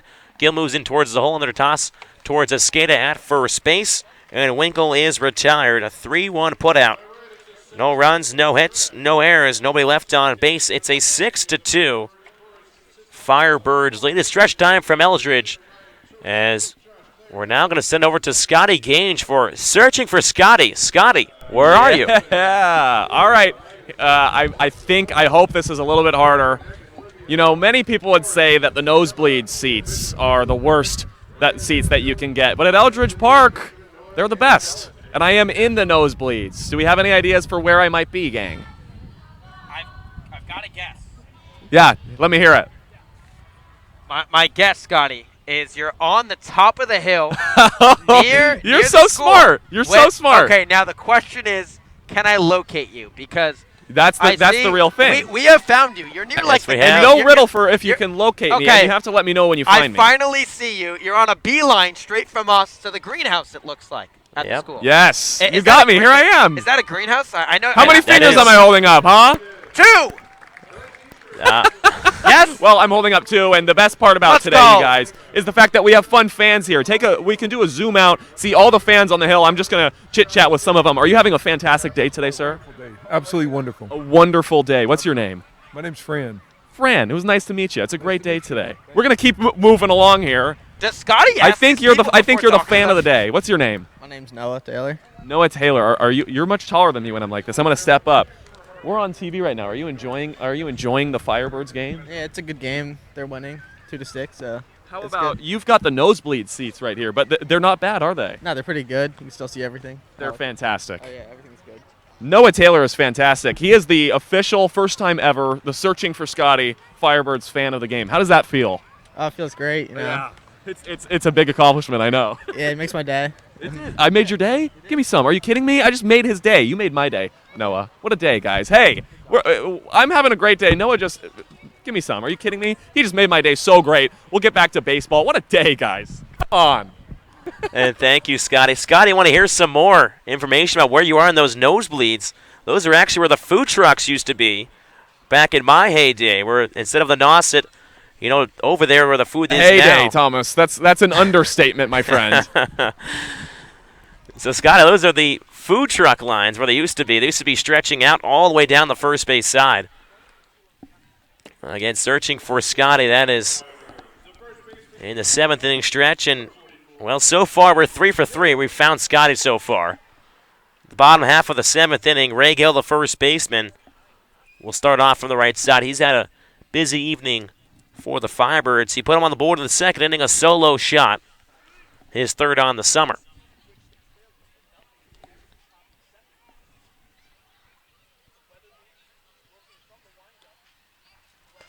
First pitch runs off the plate for ball one.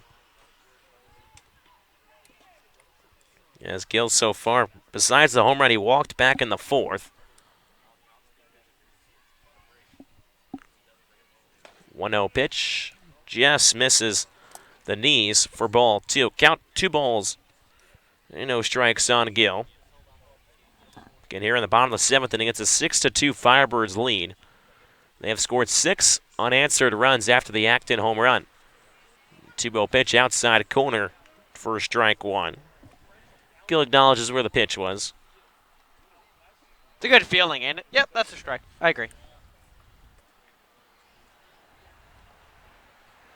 2-1 pitch to Gill. Big swing and a miss for strike two. Swung right through the fastball there. New pitcher on the mound is Jared Weatherby as he takes over for Cam Bauman. The pitcher out of Elon making his third appearance for the Mariners. He's pitched 2 innings so far. Weatherby the 2-2 to Gill. Pitch just missing a bit off the plate. Count 3-2. So Jared Schuster started this game for the Firebirds, and now Jared Weatherby is in relief for the Mariners. So a couple of Jareds here in this ball game. 3-2 pitch outside corner for strike three. Gill was ready to dash over down the first base line, but he goes down looking here as Weatherby retires Gill, the first man he sees here in this ball game.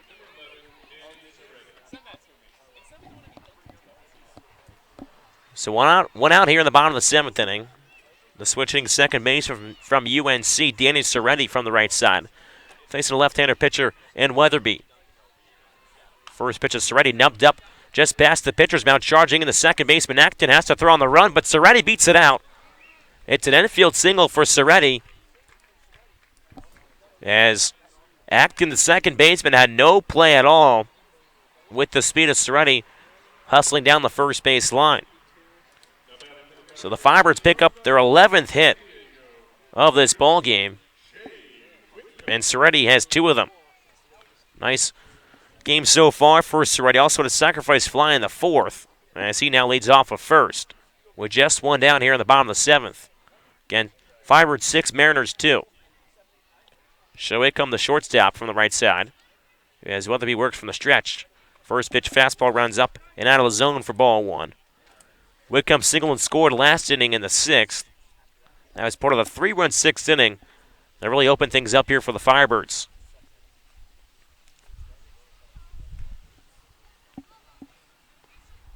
Whitcomb an open stance on the right side. Closes it up now as the 1-0 pitch just missing a bit too low. Doesn't catch the bottom part of the zone. The catcher Winkle trying to frame it. As the wind continues to pick up a bit here at Eldridge Park. Still blowing out towards left field. Weatherby looks back at first. 2-0 pitch up in the zone, swung on miss, running over towards second base is Soretti, and he gets thrown out by the catcher Winkle. So that's the second man in tonight's ball game. The Winkle is thrown out. He threw Lala out back in the 5th. So the count is 2 balls and 1 strike now. I mentioned on yesterday's broadcast, the catcher last year, one of the catchers at NC State, Brad Debo, threw out 4 men in 1 game for the Mariners last year. Winkle with half of that so far in this ball game with 2. 2-1 pitch from Weatherby from the windup. Pitch runs up in the zone. 3-1 the count on Whitcomb.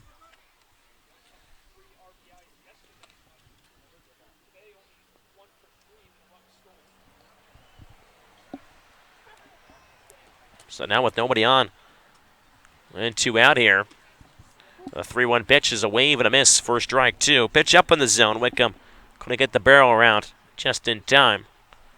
3 balls, 2 strikes to count. 2 out here in the bottom of the 7th inning. It's a 6-2 Firebirds lead.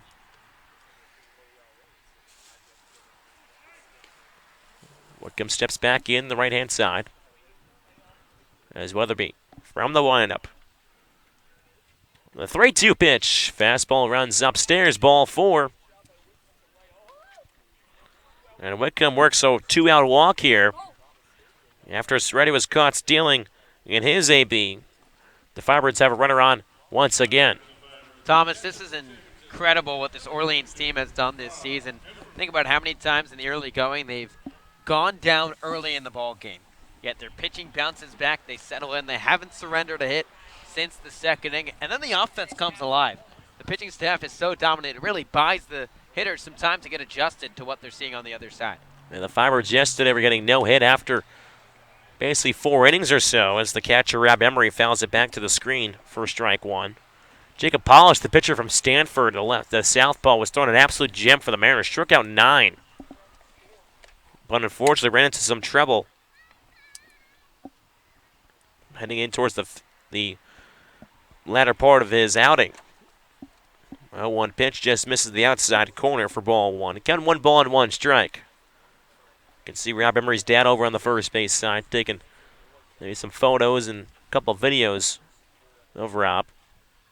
Of course, Rob used to play for the Harvard Mariners last season. Recorded 1 AB in a Mariners uniform. 1-1 pitch misses the outside corner, says the home plate umpire Joseph Caraca. So I guess the question becomes, is Rob Emery a second-year Cape player? Does 1 game count? Technically, he is, but then I can see. 2-1 Emery fouls it back to the screen once again. As the Orleans Firebirds ball girl will have her daily exercise back there. She scrambles to retrieve the baseball. So I agree with you. I think it does count. Eddie McCabe the same way, a returning player. Raymond Gill technically a returning player as well, despite all of them playing less than 10 games. When a guy can pitch 1 inning as a pitcher side of things, and same thing, he'll be okay. 2-2 fastball runs up and out of the zone once again on Emery. Count runs full at 3-2. 3 balls and 2 strikes, 2 outs here in the bottom of the 7th. 6-2 Firebirds lead. So over at first base, Whitcomb will get a nice jump over there. Whether it be from the stretch, the 3-2. Fastball outside corner, strike 3. Emery was also ready to run down the first base line, but he gets punched out. So Weatherby picks up 2 strikeouts, works through a single. Winkle throws out Soretti trying to steal, and then Whitcomb works the walk, but then Emery strikes out. No runs on 1 hit, no errors, and 1 man left on base for the Firebirds. It's a 6-2 Firebirds lead as we take a look around the Cape League. As in the top of the 8th from Stony Brook, the Wadi Red Sox lead the Whitecaps 3-1 again in the top of the 8th. Over in Hyannis, it's the Harbor Hawks. They lead the Bourne Braves 3-0 in the bottom of the 3rd. Again, that Chatham game in Falmouth was postponed due to the weather. A lot of rain falling out there in Falmouth towards the Woods Hole area. And then in Wareham, still a scoreless ball game between the Kettleers and the Gatemen. Now, Josh, I'm a little shocked that the Gatemen and the Kettleers are still tied up there. 2 of the more potent offenses in the Cape League. Arguably 2 of the best teams overall as well. Obviously the offense, both of them, pretty solid so far. Nick Gonzalez, who we continue to talk about for the Kettleers, has been a huge weapon. But yeah, very surprising to see at Spillane Field. Almost the second biggest shocker. Look at the Hyannis Harbor Hawks. Don't count them out just yet. They're not too far out. I've been saying this before we've hopped on air. They're 5 points shy of Bourne. If that result holds, it's only the 3rd inning. Don't want to get too far ahead of myself. But that would put them within a game and a half. That is true. And everyone discounted the Hyannis Harbor Hawks, who didn't have a win through their first 10 games. It just matters, I guess, what you do in the first 20 games or so. And if you still only have like 2 wins in 20 games, you still have a little bit of work to do. But because of the way the West has played out this year, it's still very open. If the Harbor Hawks were in the East right now, you know, they might be a little bit left more for dead, but a little more wiggle room out there in the West as a team like Falmouth is in 3rd place and they have 5 wins, whereas Harwich is last in the East and they have 7. So it all comes down to those couple points or so and what you can do. And those doubleheaders are very important, and we saw with the Firebirds able to sweep Wareham in both those games. It has been big for them. Yeah, and that's really propelled this season if you think about it, that doubleheader sweep rolling into this week. They obviously lost the game. They had a day off, lost a rain-out game. Then they had a tie, and then it's been wins since. First pitch swung on a miss by Hal Hughes as he lets go of the barrel. Finishes with a one-handed swing. So here in the top of the 8th inning, Isaac Escada back on the hill for the Firebirds. He'll face the 8-9-1 hitters for the Mariners. 0-1 curveball off the knob of the barrel up the first base side. Escada comes off the mound, turns and fires towards first. In time, Isaac Escada able to scramble off the mound and retire Hughes for the first out. Make it 11 in a row retired by this Firebirds pitching staff. It's 8 of them. Beg your pardon, check that. 7 of them retired by Escada. And you thought, okay, this kid's throwing strikes. He's getting ahead. He's making batters miss. Can he field the ball off the first base side of the rubber? Yes, he can. The last hit for the Mariners was back in the 2nd inning, and that was only 2 hits in that ball game. Came in that inning. First pitch cut on a miss by Cams Thompson for strike 1. You go back to yesterday's game as well. They had 3 hits between the first 2 innings. They had 1 the rest of the way. And so far, it's been the double by Cavadas and the home run by Acton. So just really 1 bad pitch to Acton has been on the offense. 0-1 curveball at the belt from Escada, 0-2, and it's worked out for Kelly Nicholson and the Firebirds. They can throw a guy out there for 5, maybe let a guy go like McCarville 4. I'm sure we'll see. Looks like a couple pitches warming out in the pen out there in right center. As the 0-2 pitch is fouled off the mitt of Rob Emery. Count remains 0-2. Escada so far has been very efficient. He's thrown 28 pitches through 2 1/3 plus. 20 strikes, just 8 balls. Now it looks like this is going to be his last inning. Couple righties starting to get loose. As the 0-2 pitch is squibbed up the first base line and right to the first baseman, Gill comes in and steps on the bag himself, and Thompson is retired for the 2nd out. Yeah, but what a job by this pitching staff as a whole, just all season long, but especially today. Jared Schuster got roughed up in that 2nd inning, gave up a hard double to Cavadas that almost left the yard. Acton slapped one the other way, but since then, he settled down, did not allow a hit, and beg your pardon, Escada did the same thing. Kelly Nicholson's going to come out. We'll see if he takes the ball, and it looks like he is, but a heck of a job done in his debut. Yeah, I think maybe because Thompson, a left-hander, wanted him to work out against the left-hander, as he'll get a lot of fist bumps from the infield from Seretti, Zamora, Wickham, and Gill.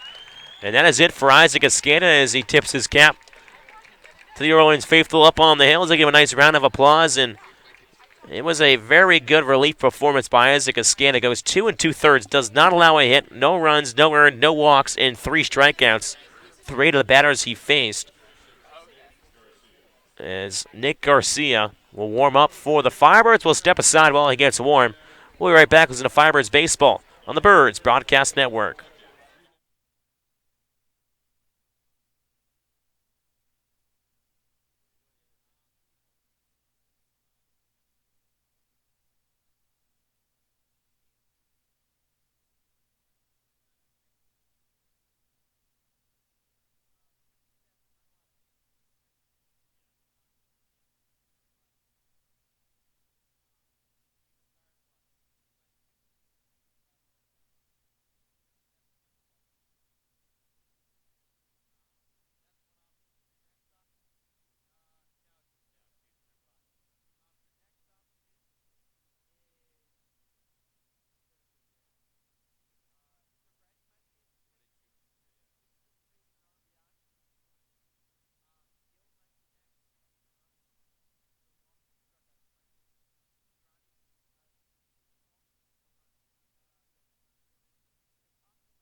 back from Eldridge Park as Escada departs from this ball game. He gives way to the right-hander from Chapman University, Nick Garcia. Escada 2 2/3 again, did not allow a hit.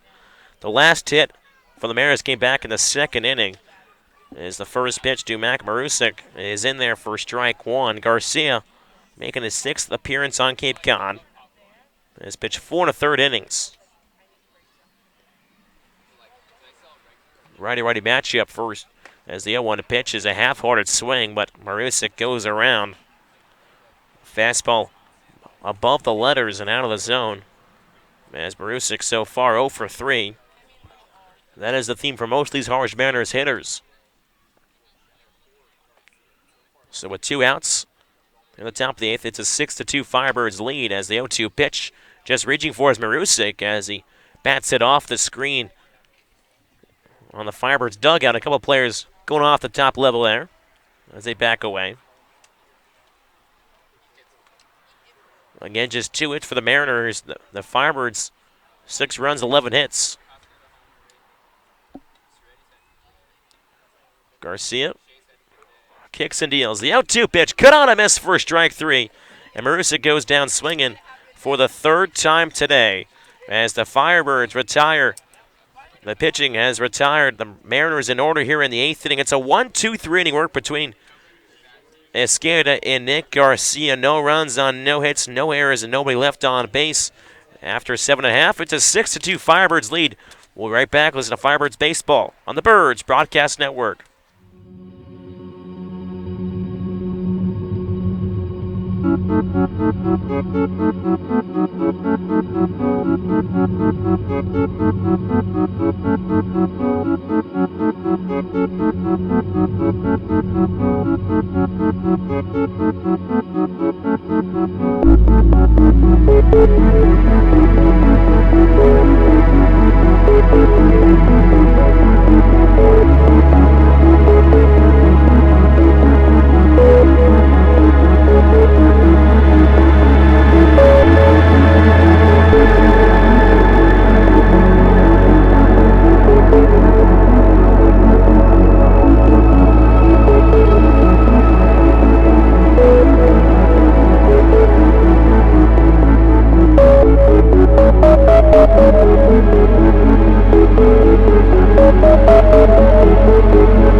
Home half of the 8th inning from Eldridge Park as the Firebirds have a 4-run cushion over the Harwich Mariners. They lead 6-2. Jordan Butler, the southpaw from University of Florida, native of Odessa, Florida, makes his first Cape League appearance.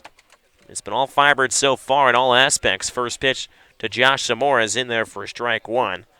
Again, 8 of the 9 starters for the Firebirds have a hit. All 9 have reached base. 1 pitch. Catches the lower part of the zone for strike 2. It's clicking 0-2 on Josh Zamora. He drove it a run on a single back in the 6th. Came around to score as well. Steps out from the right side. Steps back in. Holds the bat on his shoulder.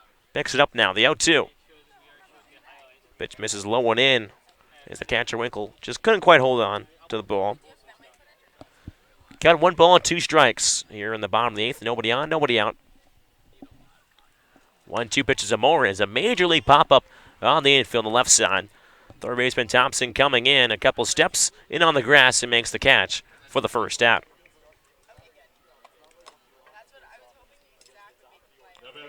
So with one out here in the bottom of the 8th inning. Again, Firebirds lead 6-2 over the Mariners. Top of the order comes back around for Kelly Nicholson as Jordan Lala, center fielder from Miami, digs it from the left side. First pitch curveball runs up and in on Lala as he backs out of the way. What a 20th birthday for Lala. Couple of base hits, great catch in center. 5th time at the dish. 1-0 pitch misses down below the knees for ball. 2 count, 2-0. And he's going to get some cake. What else could be better? A Dairy Queen Blizzard. Wow, you answered that in a bullet.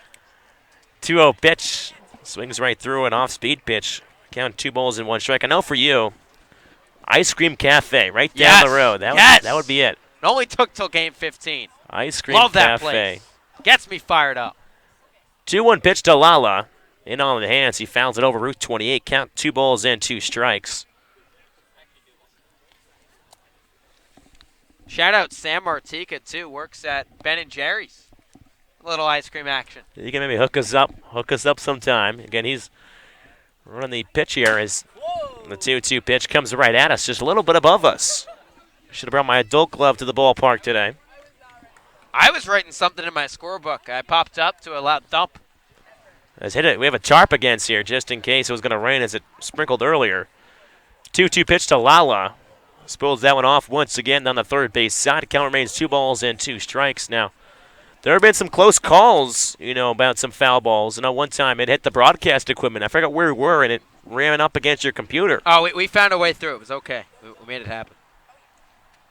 The 2-2 to Lala. Sprays it right back the other way on the left side, and it's through onto the outfield grass. And Jordan Lala, have yourself a 20th birthday. He's on base for the 3rd time tonight, 3 for 5 with 3 singles. Jeez. 3 consecutive at-bats with a base knock now, and he continues to figure his way, bumping that average above the Mendoza line.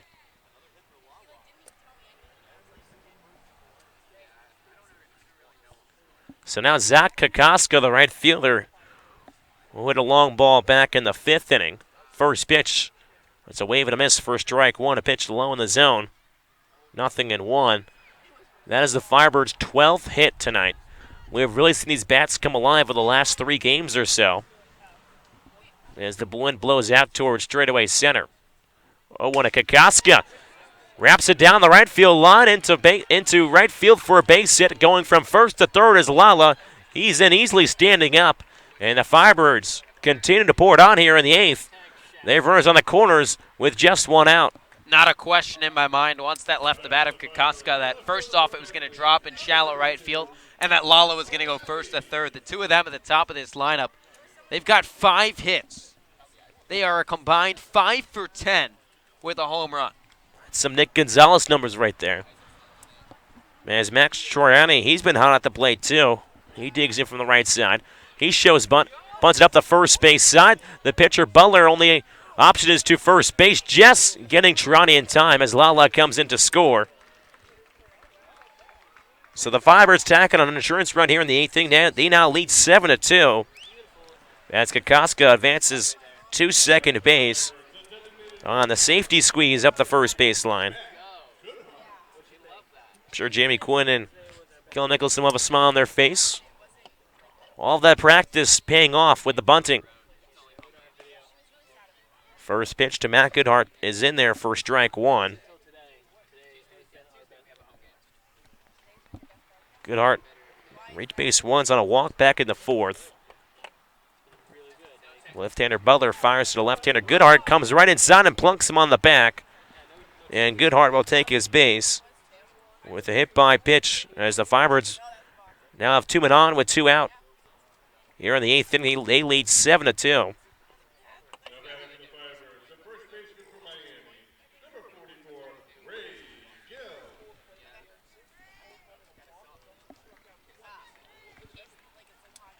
So now it's the ever-dangerous Ray Gill as Lala, his teammate at Miami, in for the Firebirds, reached on a single.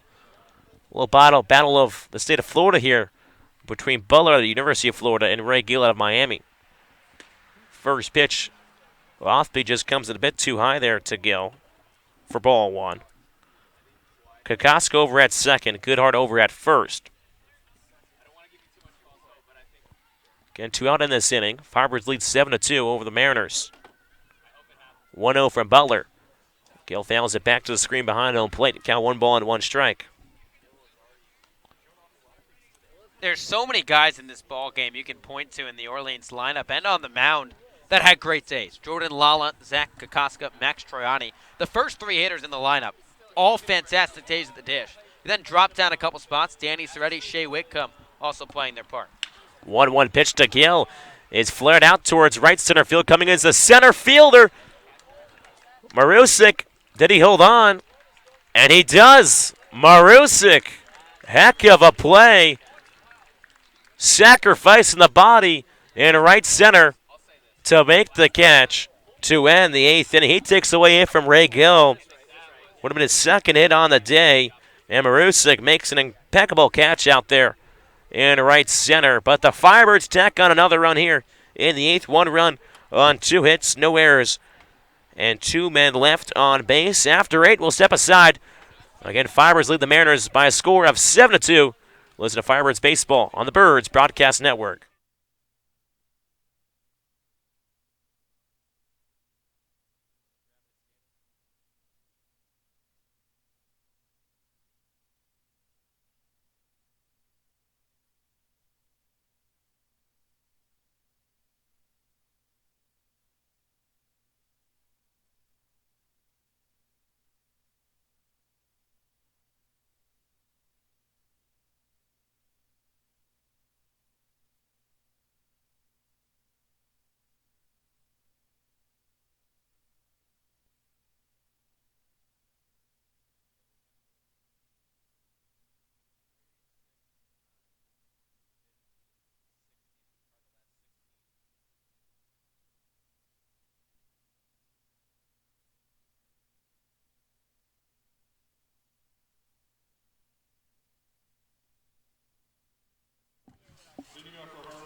Top of the 9th inning from Eldridge Park. It's the Firebirds with a 5-run cushion. They lead 7-2 over the Mariners as Garcia is back on the hill for the Firebirds to face the 2-3-4 hitters in this 9th inning. Chris Gallen starting things off from the right side, takes the first pitch fastball off the plate. This Firebirds pitching staff has retired the last 16 hitters. And the last hitter to reach was Corey Acton on a walk back in the 4th. Last hit back in the 2nd. 1-0 pitch. This is up and away. Count 2-0 on Gallant. Gallant so far has popped out, struck out, and grounded out. So a little bit of everything here for the right fielder from BC. Ready matchup. 2-0 pitch. Garcia fires it right down Main Street for strike 1. Count 2 balls and a strike here on Gallant. Nobody on, nobody out here. Top of the 9th inning. 7-2 Firebirds lead. 2-1 pitch. Fastball just misses low and outside. Count 3-1. In a game in which the Firebirds fell behind 2-0 by the Acton home run, but they have answered back with 7 unanswered. 3-1 pitch to Gallant. At the belt with the fastball. Count is full at 3-2 on Gallant.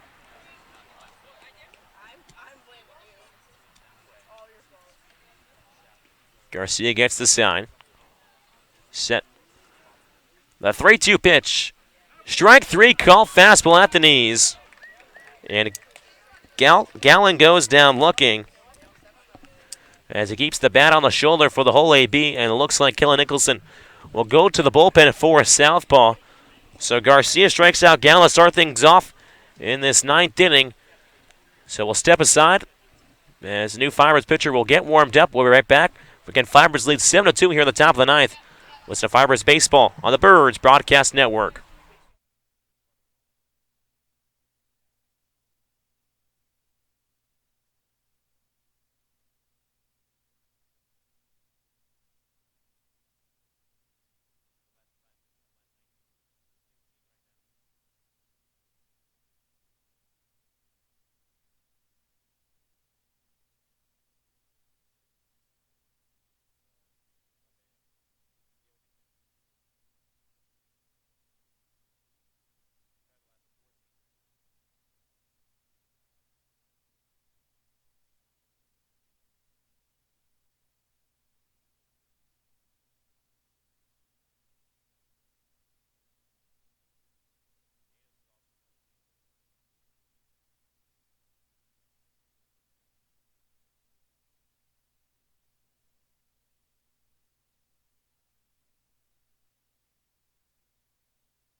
back inside Eldridge Park as the Mariners are down to their final 2 outs here in the ninth. Carter Lohman, the southpaw from Louisville, is on the bump. 11 appearances this past season for the Cardinals. First pitch bounces in to Daniel Cabrera, the DH, for ball 1. So with Cabrera and Cavadas being left-handers, Kelly Nicholson going for lefty-lefty matchups. Low one from the windup.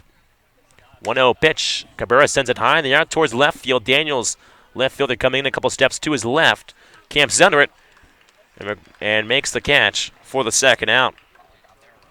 So Daniels is in for Triani in left field. Of course, last time Daniels was subbed in here at Eldridge Park 2 days ago against Katuitt, took away a home run to end the game.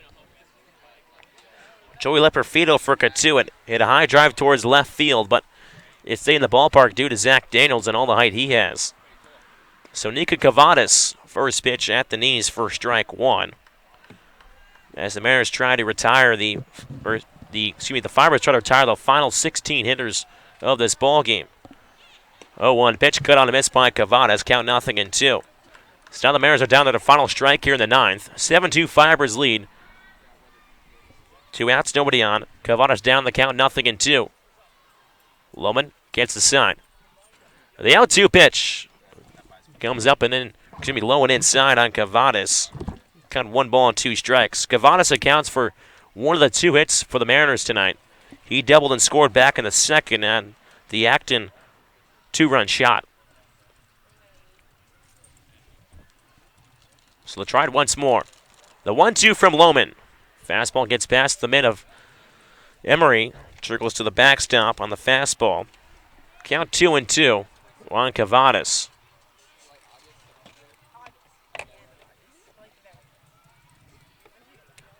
Firebirds trying to win 3 straight here. The 2-2 from Lohman. Cut on the miss, strike 3.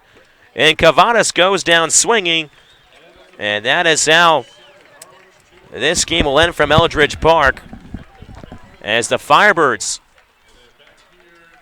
did it all with the pitching and the hitting. As they now win 3 in a row after defeating Katuitt here a couple nights ago, winning Harwich yesterday, and now defeat the Mariners here today after retiring the final 16 hitters of this ball game. Thomas, and what an effort from this Orleans squad. They got it done in a variety of ways. The pitching was great. The offense exploded for another 7 runs, and there's just no quit in this team. Maybe the offense is a little slow night in and night out. It takes a little while, but once they get going, it's a tough team to beat the way they're playing baseball. You know what they say, Thomas? The Birds are hot. The Birds are hot, and whoever's playing the Birds coming up the next few games or so, they better watch out. That is for sure. Firebirds have not lost now in the last week. They've picked up at least a point in the last week as well. In every game, the Firebirds have either won or tied since last Sunday. Now, don't get me wrong, it helps to have an off day and a rainout mixed in there, but Orleans is playing some great baseball right now as the Firebirds top the Mariners 7-2 at Eldridge Park. Orleans scores 7 runs on 13 hits, no errors. They leave 10 runners left on base. Harwich 2 runs on 2 hits, 1 error, and only 2 runners left on. But the Firebirds did not allow a hit since the second inning. They retired the final 16 batters they faced as Jared Schuster picks up his second win of the summer. Carson Seymour drops to 0-1 in a game that took 2 hours and 18 minutes, seen by 943 people here at Eldridge Park. And so many great moments from today's ball game. Obviously, the offense breaking out for 13 hits. Every starter shy of 1 had at least 1 hit in this ball game, including the top of this lineup that really exploded between Jordan Lala, Zach Kokoska, and Max Troiani. They went a combined 7 for 13 and drove in 3 runs. That's about as good of a recipe as you're going to find. And Scotty Gage is working his way over to the bird's eye view post-game table on the first base side, waiting for Zach Kokoska. He's a very popular man right now after hitting a home run off his college teammate. So Zach Kokoska is in position, and we'll send it over to Scotty with the Birds baller of the game.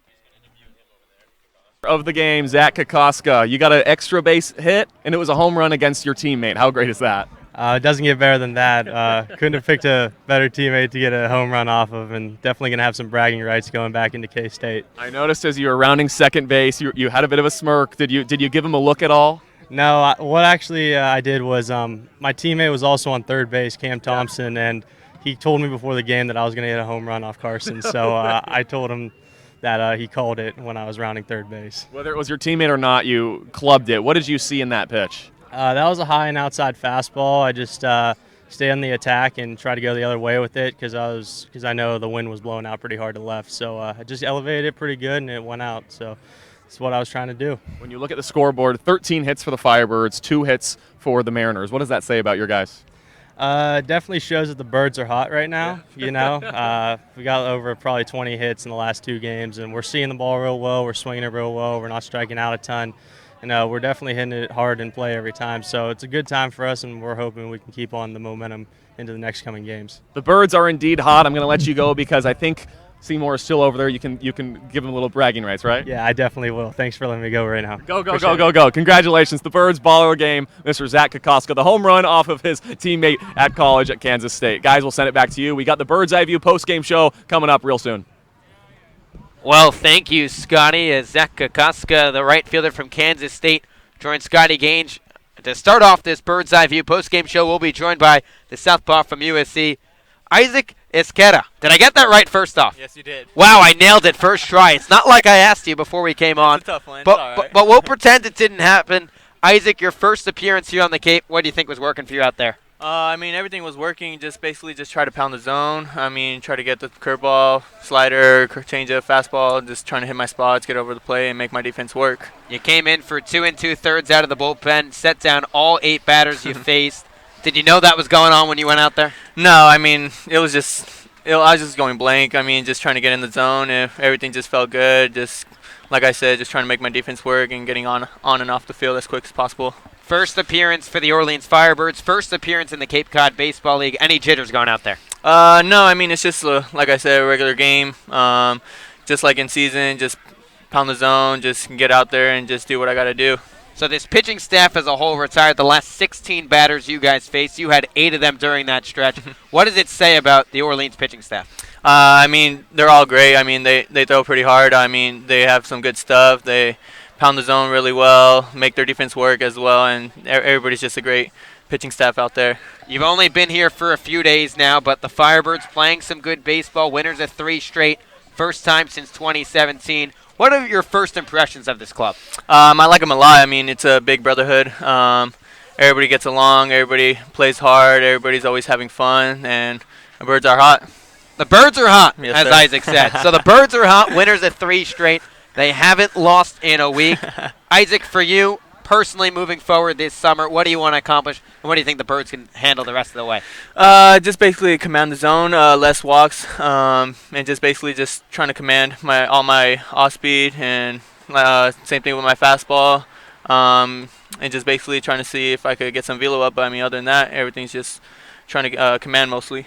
Thank you, Isaac, for the time, and great job out there. Thank you for having me. That was Isaac Esqueda, the southpaw from USC, after his first outing in the Cape Cod Baseball League. 8 up and 8 down for Esqueda on the bump after the Firebirds retired the final 16 batters here at Aldridge Park. As the Bird's Eye View postgame show rolls on, we'll send it over to Scotty Gange. There's something about red polos in the Cape Cod Baseball League. Are you kidding me? I don't know. There must be. We just got these yesterday, so these are fresh. These are new. They really are new. They look fresh, and something fresh today was the offense for the Orleans Firebirds. This is the Harwich Mariners broadcaster, Tyler Henry. First off, I appreciate your time. I know you just had a long broadcast for a long game with lots of hits for the Firebirds side.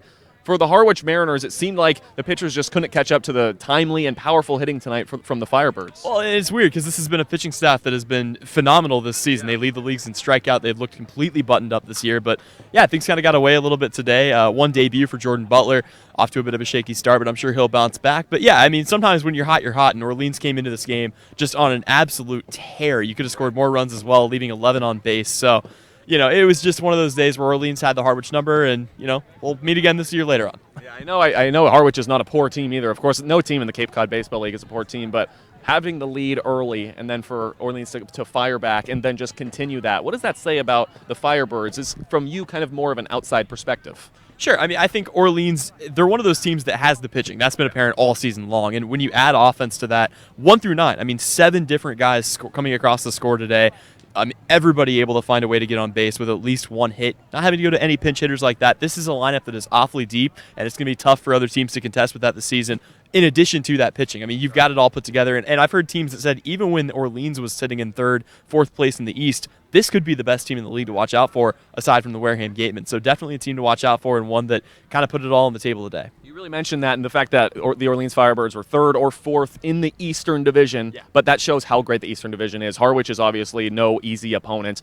Chatham has been playing very well this season. So has Brewster. Brewster was the best team in the Cape Cod Baseball League for a few weeks in terms of record and points. What does that say about this Eastern Division? How hard is it to play in the Cape Cod Baseball League? I mean, it's hard to play in the Cape Cod Baseball League, but I think the most unfortunate thing is that one of these teams in the East isn't going to make the playoffs. And, I mean, we're looking at a situation where coming into yesterday's game, the Harwich Mariners, who were in last place in the Eastern Division at 500, would have been 2nd in the West. Right. This is an Orleans team that would be first either way, but every team in the East is good enough right now that, you know, they can make the playoffs in the Western Division. You got Hyannis down there. Bourne's been struggling. Falmouth's been struggling as well. So come playoff time, it's going to be very interesting to see which one of these Eastern Division teams ends up at the bottom. And for Orleans, they put themselves as a little bit of distance between themselves and the rest of the East today. That'll help their cause as well. Who stood out to you on the Orleans Firebirds tonight?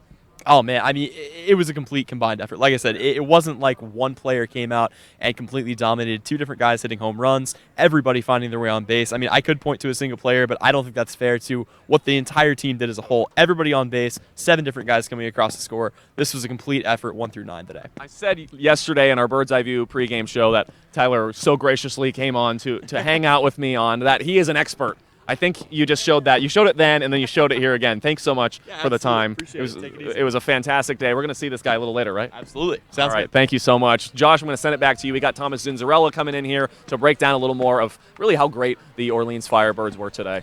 How did Zinzi transport that quickly? That's incredible that Thomas went from to the right of me all the way over to Scotty Gaines. He has quite the wheels. That was displayed today by this Orleans Firebirds team that seemed to have everything moving in the right direction.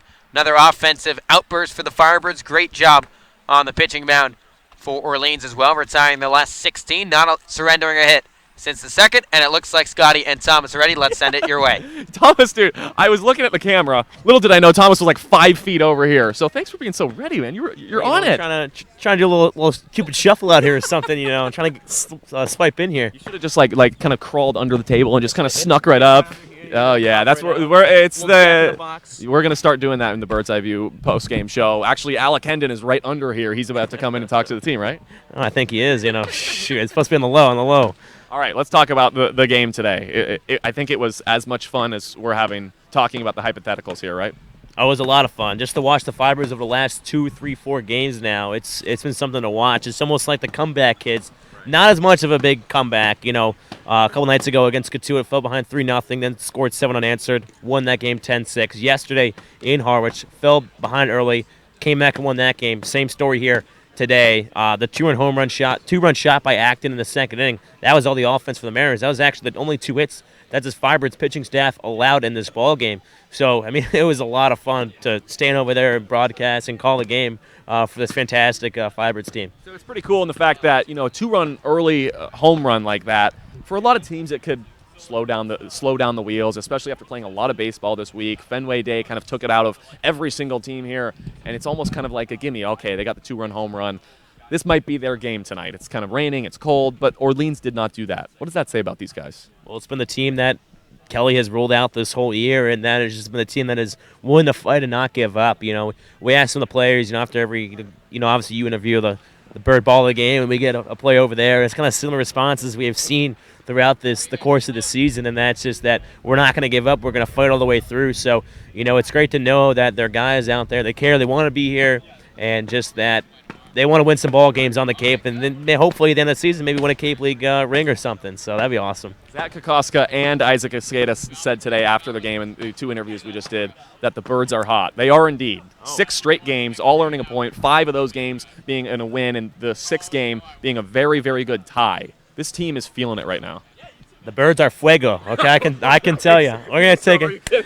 We're taking it. Oh, come on. Level. We're going to top shelf up here. You know, all around. You know. Thomas Cinderella wins the duck. He got the duck. Can I the say Birds that are in Spanish fuego. was terrible? You said it was awful, terrible? awful. No, that was great. That was fantastic. Josh is sitting over there. It's in fuego over here. Thomas Cinderella. Come on, man. He wants a duck, man. He wants a duck. The Birds are in fuego. That's the end of the Bird's Eye View postgame show. We'll see you tomorrow.